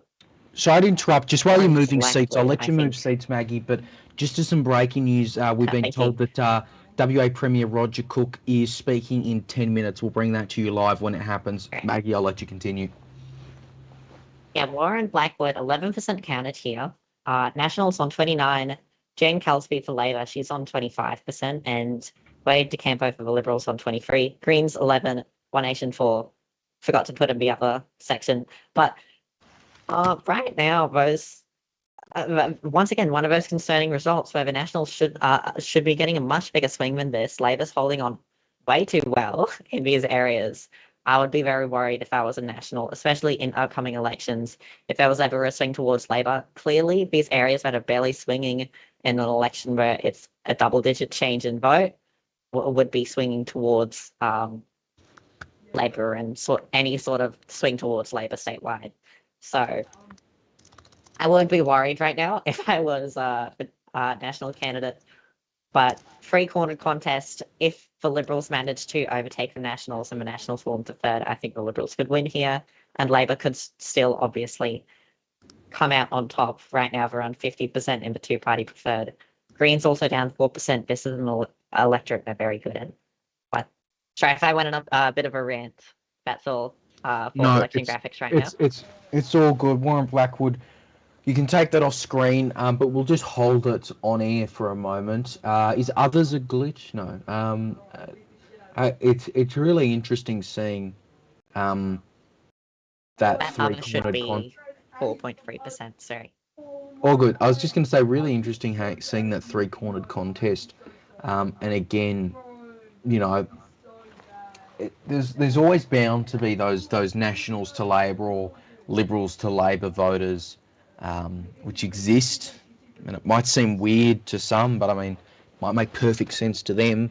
But those are always going to be interesting in contests like this. Again, I just want to repeat, WA Premier Roger Cook, he will be speaking shortly, and we will bring that to you live right here on Six News as it happens.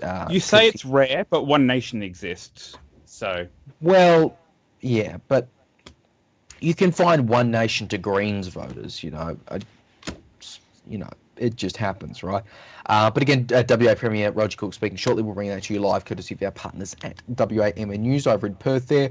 And again, we'll do our best to get that to you as soon as it happens. When it happens, we heard 10 minutes. We'll see exactly how that is. Or we just saw a car take off in the ABC's feed. I'm going to guess that's Roger Cook for what it's worth. But certainly interesting there. We have upper house figures. You've got an update. Oh, yes, please, Stuart. Please. 1.62% of the vote in, and One Nation are guaranteed a seat. Good news for them. That is good. They're currently coming in at 5th. So Right. at least one seat for One Nation. Right, okay.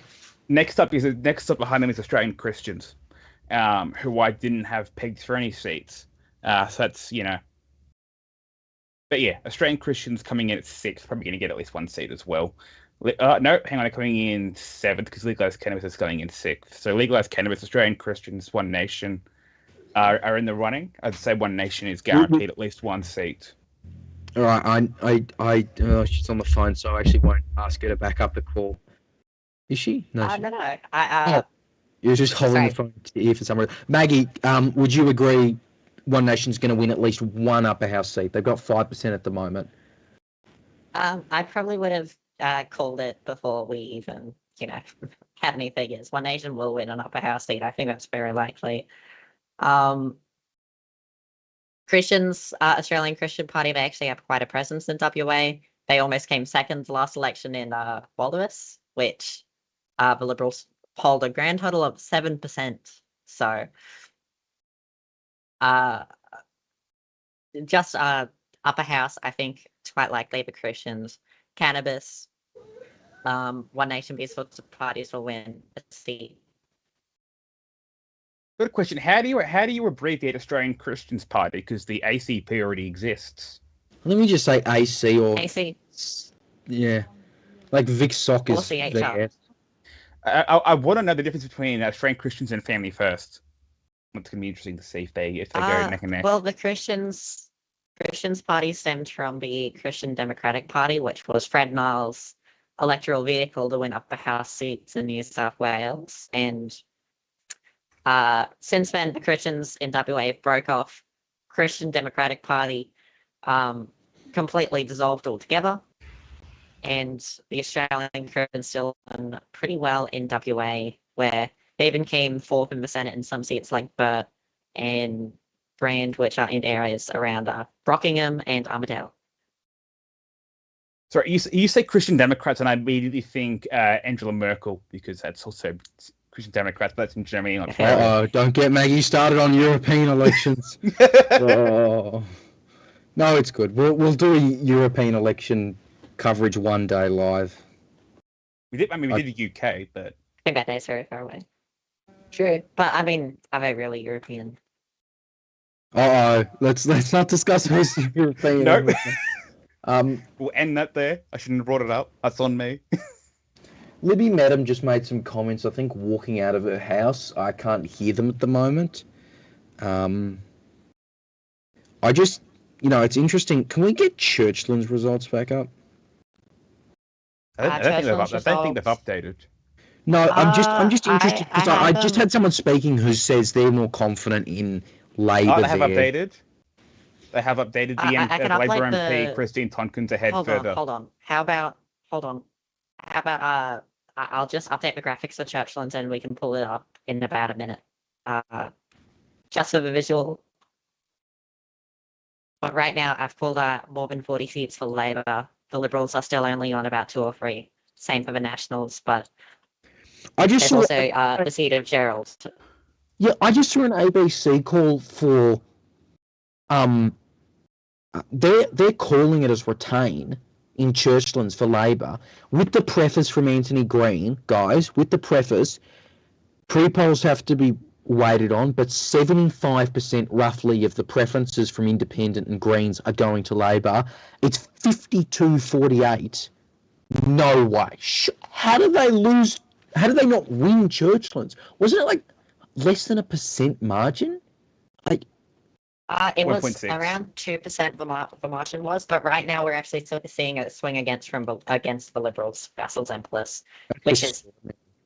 But Leo. It was a 1.6% margin before this for Labor, and on current figures it'd be 2.2. So it's not a massive margin. But I'm surprised that Basil's behind. A win is a win if they win it.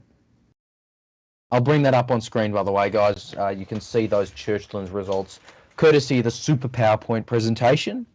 Maggie doesn't want to call it a computer. Libby Madam just conceded a defeat, by the way. That's not a surprise. That's true.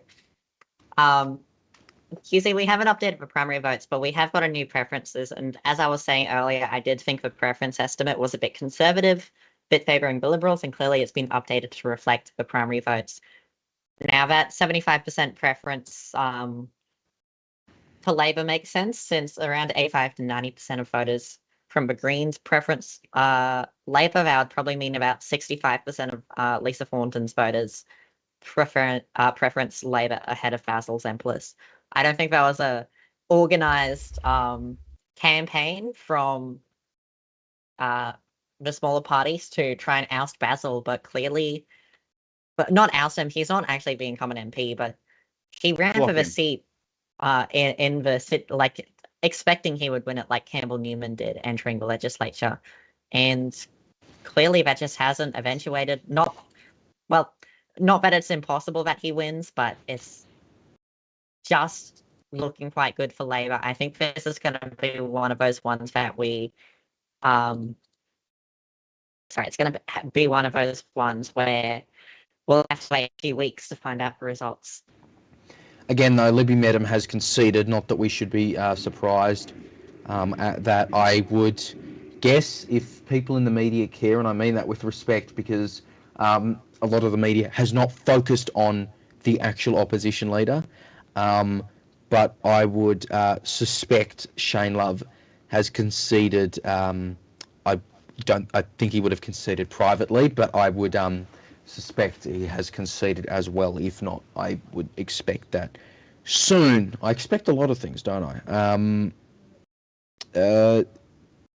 In the meantime, guys, we are still waiting for Roger Cook. I cannot imagine that'll be too much longer. Did Sky News just end their election stream? I just think a lot of I mean, maybe the hosts were a bit too disappointed by the result. Don't say that on air. Anyway, I think that we can hear from Roger Cook very shortly, but I just want to keep those Churchland figures up. That's extraordinary. That is really, really something, and depending on how things go in the end, you know, we'll wait and see. It's only 20% counted, so that's going to be definitely waiting. Don't early votes tend to favour Conservative? True. Are they counting? Okay, Rog Cook's speaking now. We're going to take that in just a moment, guys. If we have a feed. Just keep yapping, guys, if you can, while we get up the WMN feed. I'm just trying to look at, currently I have 14 seats not called, I believe. 1, 2, 3, 4, 5. 13 seats not called, but obviously Labor's already won 2/3 of the seats. It's really bad result for Liberals and Nationals. We were talking about earlier, it would be a success if the Liberals reached 10 seats. I think that's almost impossible at this point. Are they going to reach 30% primary? To be fair, a lot of the regional seats haven't even started counting yet, and they tend to go Liberal or National. There's also a lot of elements there. Look, I haven't... Right, so I'll just go over the seats I haven't called. I haven't called Albany. That's a seat where the Liberals and Nationals, as well as Labor, it's a three-corner contest. We don't know who will win. Churchlands, where the Liberals and Labor are fighting it out. Murray-Wellington, we don't have any results. Nedlands, I'll just have to check in on that one. I think Labor still might be able to win there, but it's looking increasingly unlikely. So that might be another seat for the Liberals. Pilbara, where the Liberals aren't even in contest. Cottesloe, they're fighting against the Teal. And they can't win in Fremantle or Geraldton. And they're very unlikely in South Perth. A lot of these areas, it's just... I can't even see the Liberals reaching 10 seats. It's a problem.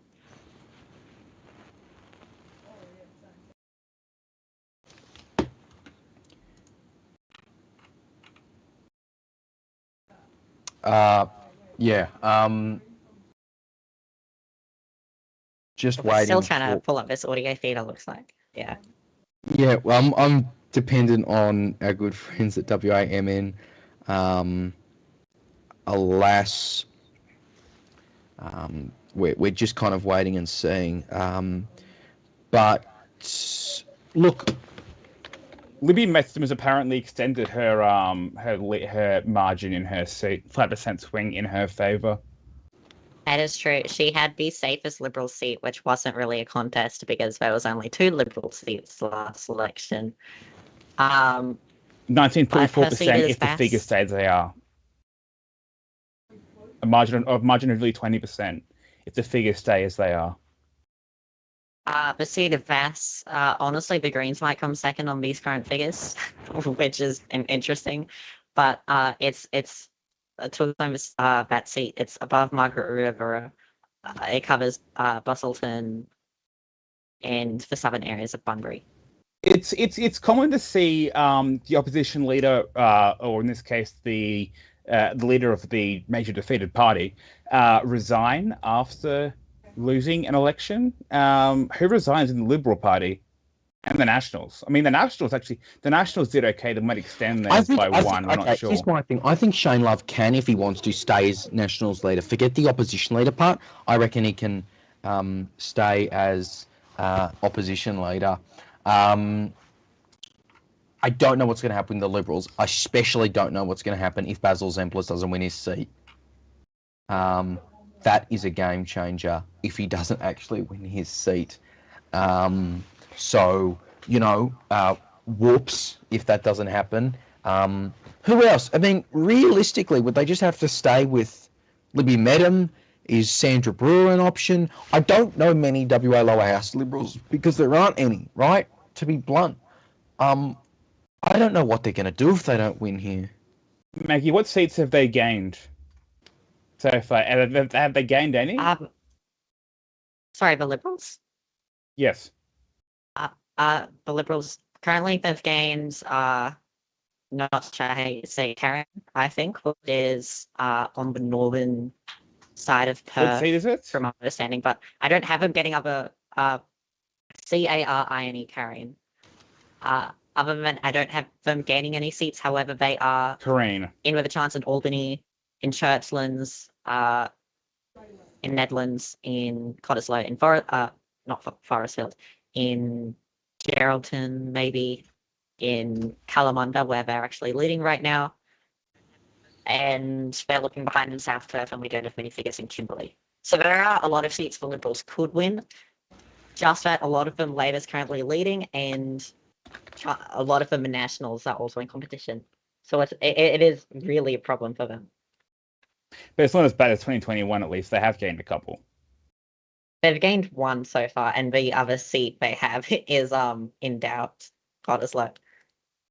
Yes, but I'm looking more at the margins. That they're going to lose, but my point remains that they're in a good spot for 2029 because they have pushed those margins back decently in a lot of seats, not in all seats. We still have massive margins in some of them. South Perth has been pushed back by 7%, but that's one of your smallest swings. Fremantle, still the same. So ABC had a two-party preferred between Greens and Labor, and Fremantle now got an independent in the mix coming in first.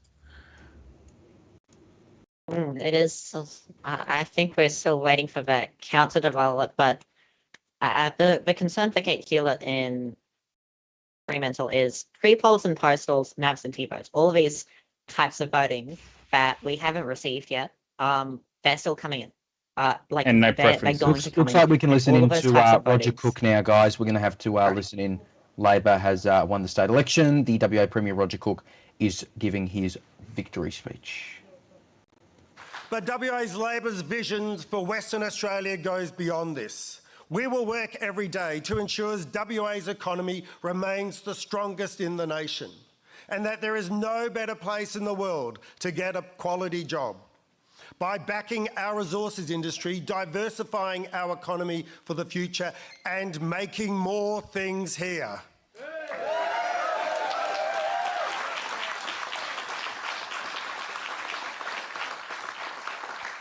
WA Labor understands that having the strongest economy in the country means more people want to live here. Not only do we have the strongest economy in the country, we have the fastest growing population. And this creates pressures in areas like housing and health. We have heard the concerns of Western Australians, and our new government will never stop working towards ensuring every Western Australian has a decent home and that we live in the healthiest state in the country.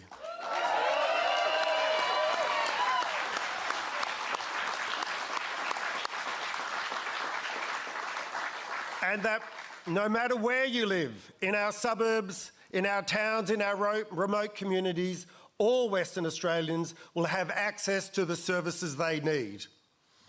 Friends, every election victory involves a lot of hard work, and I want to thank everyone who has contributed. To our State Secretary and Campaign Director, Ellie Whittaker, thank you.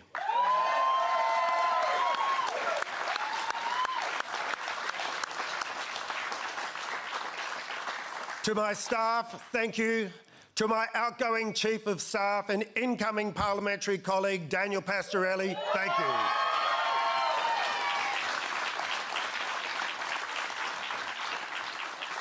To our former Premier Mark McGowan, thank you for your service to our state, your friendship and ongoing support.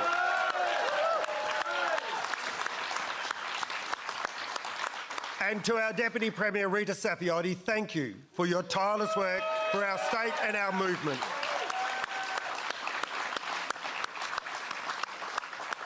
And to my other Cabinet colleagues and Cabinet and parliamentary colleagues, thank you as well. And on today, which also happens to be International Women's Day, I pay special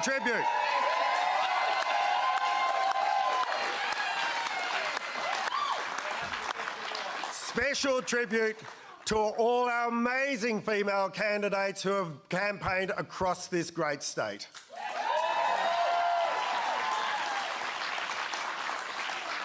Now, I want to make special mention of our WA Labor members who have lost their seats tonight.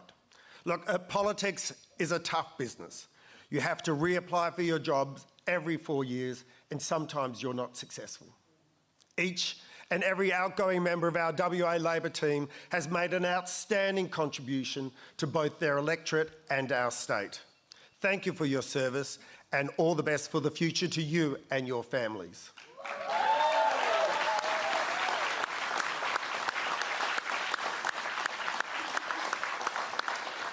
Thank you to our army of red shirts all around the state.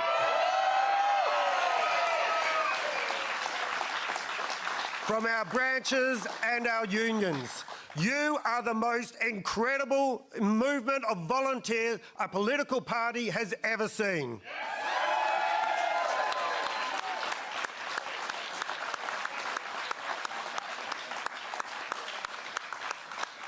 Thank you. Thank you for every phone call you made and every door you knocked. But I want to pay special tribute to my family tonight. Like every family of a politician, they put up with a lot. They give a lot.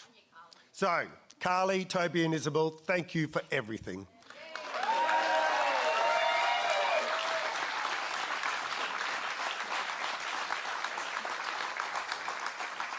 Thank you for believing in me, putting up with me. I love you.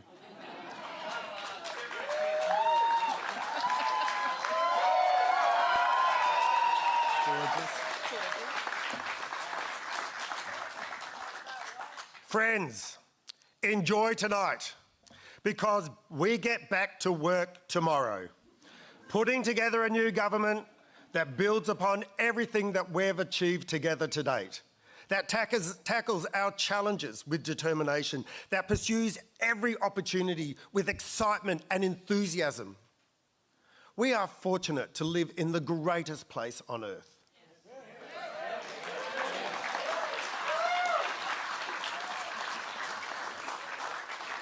But our success isn't due to luck alone. It's due to the hard work of all Western Australians. Team WA.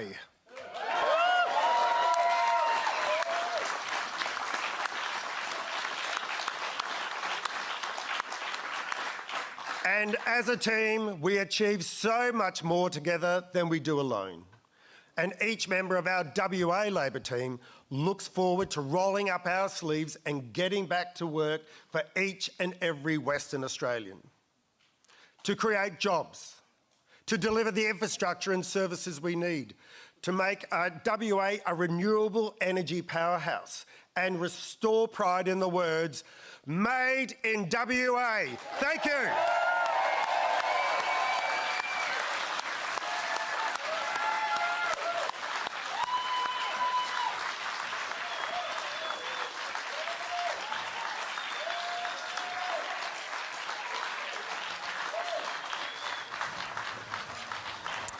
Well, Roger Cook there, an embrace with the family and a heavy emphasis in that victory speech on Made in WA. Clearly Labor sees this as a key part of their win and a key signal as to where they want to go in a third term in office. It is a bigger win than we were, well, than Labor was expecting. Rita Saffioti were telling us earlier.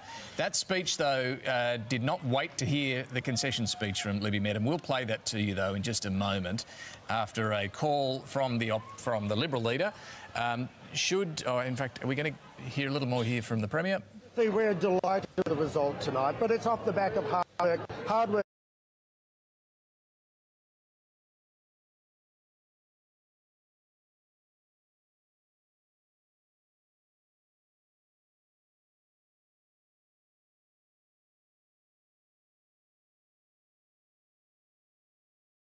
So Roger Cook speaking there. We're looking at the other key result of Churchlands, by the way, where Labor's ahead. ABC is calling out to retain. We're not calling anything yet, but, you know, Labor is ahead.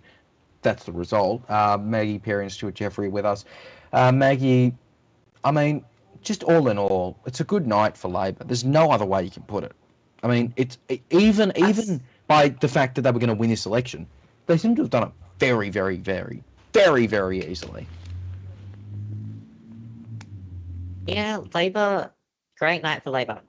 You can definitely say that. I'm sure people are very happy at Labor headquarters.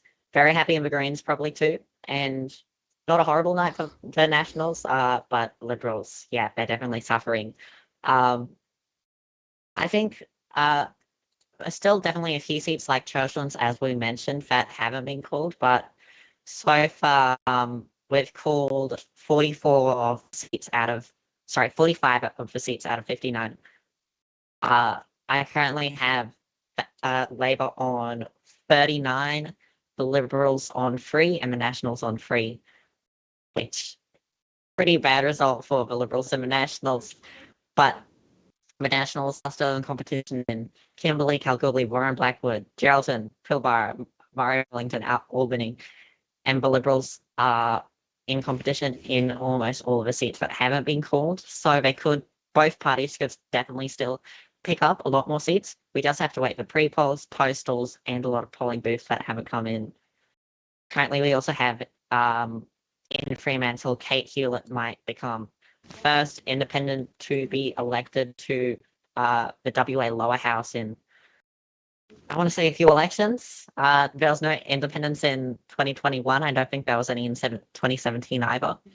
So, good result in Fremantle. You would think that a few years ago, if you heard that the crossbench had won Fremantle, you would have thought it would be the Greens, but no. There's Teal independent Kate Hewlett is very likely to win that seat. Just depends how Liberal and Green preferences flow, because I think both of them actually prefer Labor on their how to vote cards from what I mentioned, from what I remember. Just going over the seats we've got now, what are the seats that Liberals are ahead in? What seats could we reasonably expect Liberals to gain? Albany's one of them. Albany, Churchlands, maybe. Geraldton's probably going to go Nats. That's a Nats gain. Kalgoorlie, maybe. Kimberley's up in the air. Currently, they're ahead in Kalamunda. Kalamunda, I think the ABC has that called for the Liberals. I'm not calling it yet. They haven't got called. They did have it called at one point, I can say that. Okay. No results in Murray Wellington. I don't think that's a particularly marginal seat. I will just have to check that. 17% margin. Liberals could win that once the count starts coming in, but we don't have any count in that seat. Albany, they're ahead in Nedlands. Albany and I think Kalgoorlie are both places the Liberals might just be able to inch ahead of the Nationals and win that seat. Just thoughts on Pilbara as a potential gain? Pilbara, because the reason I mention that is because One Nation's coming in at 8%. Pilbara is also, you're right, Pilbara is also a seat the Liberals could win. There are still a few seats for Liberals could win in the playing field right now. We just don't have them guaranteed many. If we presume that all Liberal figures, that all Nationals go for Liberal and all Greens go for Labor in Pilbara, then it's going to come down to preferences flowing from shooters, legalised cannabis, and One Nation. And it's hard to predict those three. Shooters.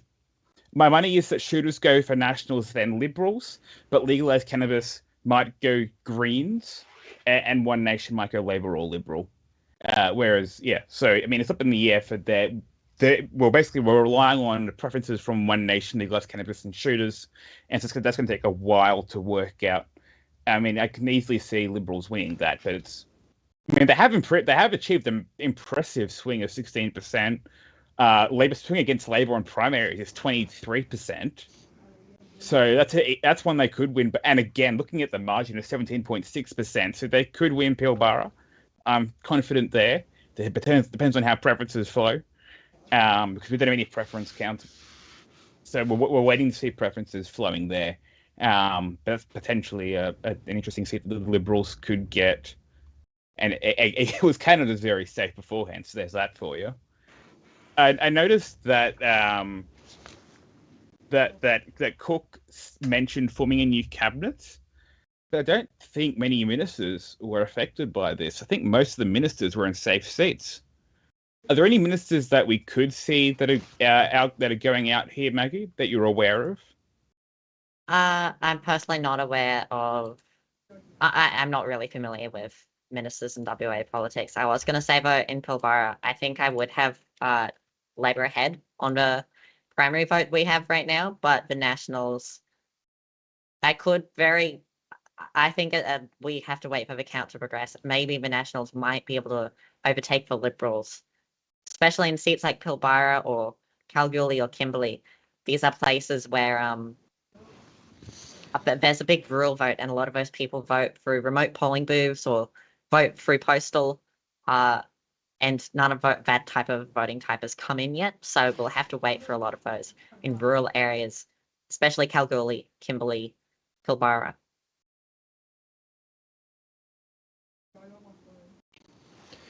A lot of these ones that we could see going. I mean, Midlands is an outshot. Nedlands is possible.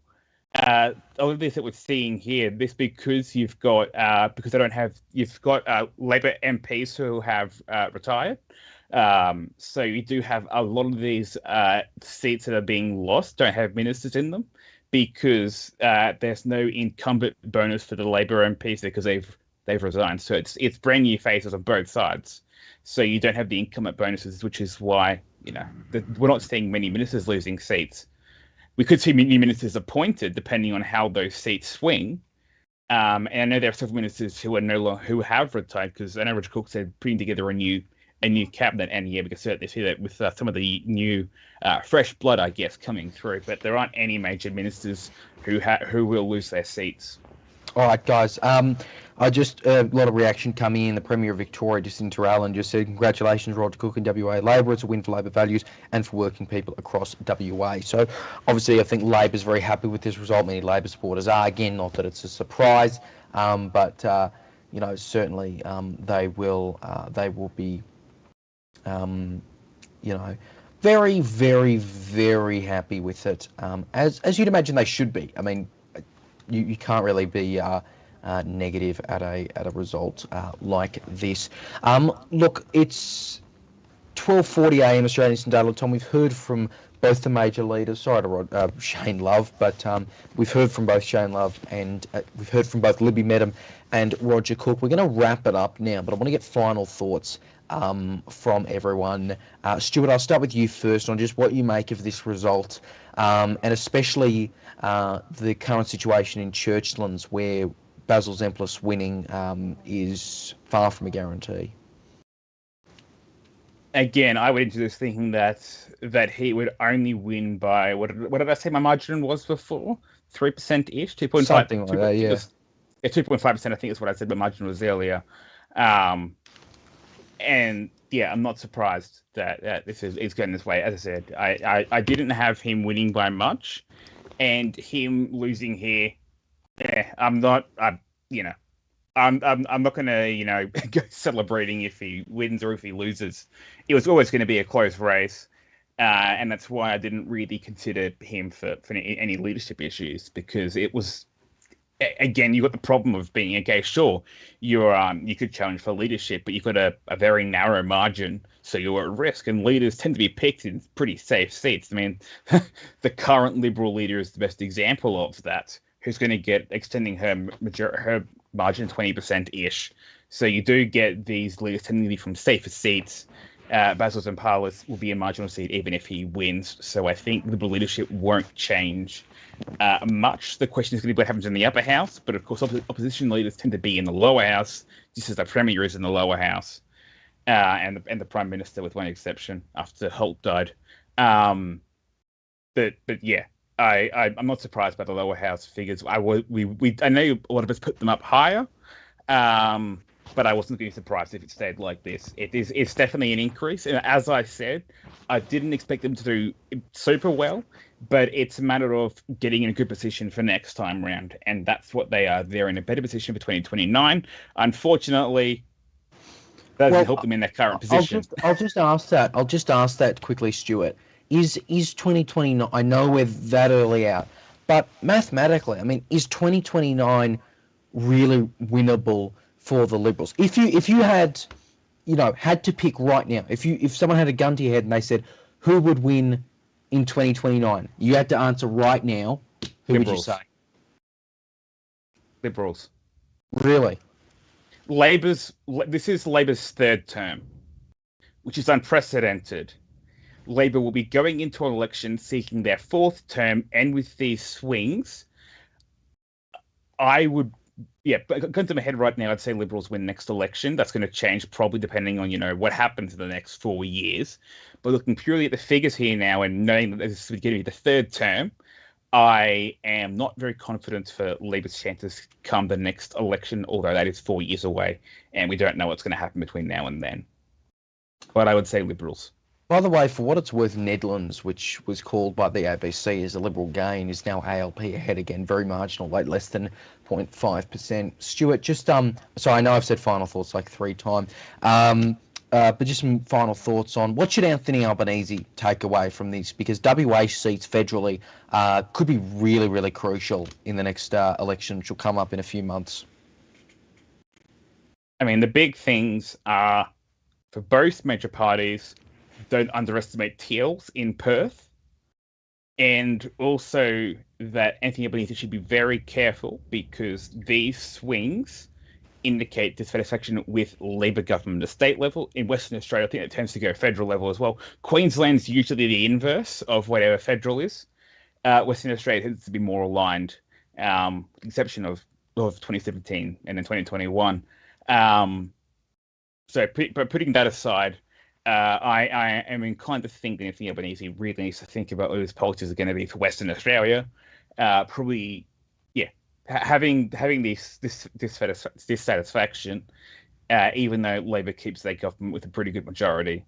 And it all depends what happens in the upper house. That's also something to keep in mind, that we don't know everything yet because the upper house hasn't been declared. And the ultimate shape of the upper house will shape what Dutton and Albanese both need to keep in mind, and also David Littleproud as well, but mostly Dutton and Albanese. Stuart, thank you. Maggie, I want to get your thoughts now as well. You're on mute, by the way, but I want to get your thoughts on just first of all the race that's happening in the upper house at the moment. We've had a few minor parties, very minimal results, I know, but I think we can say pretty confidently One Nation should get in. Anything else that we can take away from the upper house at the moment, especially with the Greens as well? We're just starting to get our first results in the upper house, and I'd say the Greens, I think this isn't a surprise to anybody. The Greens will go up in the upper house seats. They'll get at the very very least 3. They should get 4 and maybe outside contention for a 5th, but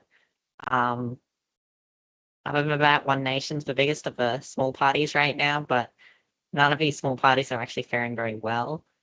Looks like, especially Shooters, the Protect Kitties Party, Sustainable Australia, Animal Justice, all of these parties aren't polling very well, but at the same time, I think these are very much more conservative boobs that are reporting right now. We've got 3.6% of the count in at this point.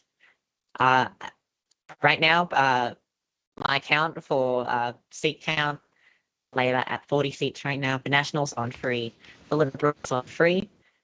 Liberals also doing very well in Kalamunda, and Labor's tracking very well in South Perth, Midland, Warren Blackwood, Murray Wellington, Pilbara, really a lot of these in doubt seats. So Labor could very well get above 50.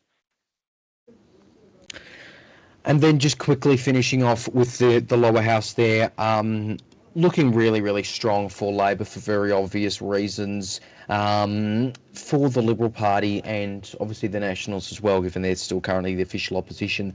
But you'd think that they're still in a very, very small pool in terms of their next leader, aren't they? Especially if Basil Zemplis doesn't actually get in, if he doesn't. Yeah, the Liberals went into the last election with Zach Kirkup, who lost his seat, and then they had David Honey, who was rolled for pre-selection in Cottesloe as the party leader. Then they had Libby Medham, and now she's, I think, stepping down from leadership. I might be wrong. The Liberals really need a leadership figure.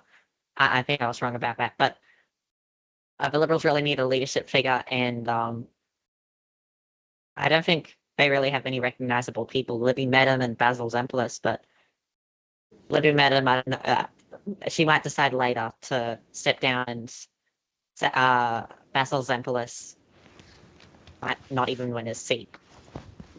Yeah, so in short, they probably have no one. Look, Maggie Perry, Stuart Jeffrey, going to wrap it up there because it's getting ridiculous for us, and I've been producing all night. But we want to thank you all for tuning in at home. This is, again, as I'm sure you've noticed, been a bit of a unorthodox election broadcast due to a number of things that have been out of our control, things that I wish were in our control, but unfortunately, you know, they simply have not been. You can forgive us for the power situation. Yeah, so thank you very much for everyone tuning in at home. Thank you so much, Stuart Jeffrey, Law and Government Editor, host between Parks Place and Capitol Hill. I'm sure we'll get more analysis from him in the coming days, as we will get, of course, from our election reporter, Maggie Perry. I know we're going to be talking about this a lot, maybe on a new episode of Sixth Preference or something like that, or anywhere, because we've got a lot to talk about. Huge results coming in there. Thank you, of course, to Roman McKinnon, our chief reporter, who was with us earlier, and of course we hope he's staying safe in Brisbane at the moment. Also Levi Knight, who's been with us throughout the day doing our cyclone coverage, who's on the Gold Coast, and of course Austin Pollock, who has done an amazing job setting a lot of this up behind the scenes as a producer, but has not been available tonight because there has been a power outage where he is in Brisbane. Our coverage continues throughout, well, it's past midnight Australian Eastern Daylight Time. Our coverage continues throughout today here on 6 News with the latest on ex-tropical cyclone Alfred, and of course the latest on the Western Australian state election. Again, Labor winning a third consecutive landslide, and Roger Cook leading them to victory over the Nationals and the Liberals. I'm Leonardo Puglisi in 6 News headquarters. Thank you so much for tuning into our special 6 News election night coverage. Have a good night. You're watching WA Decides, live on 6 News.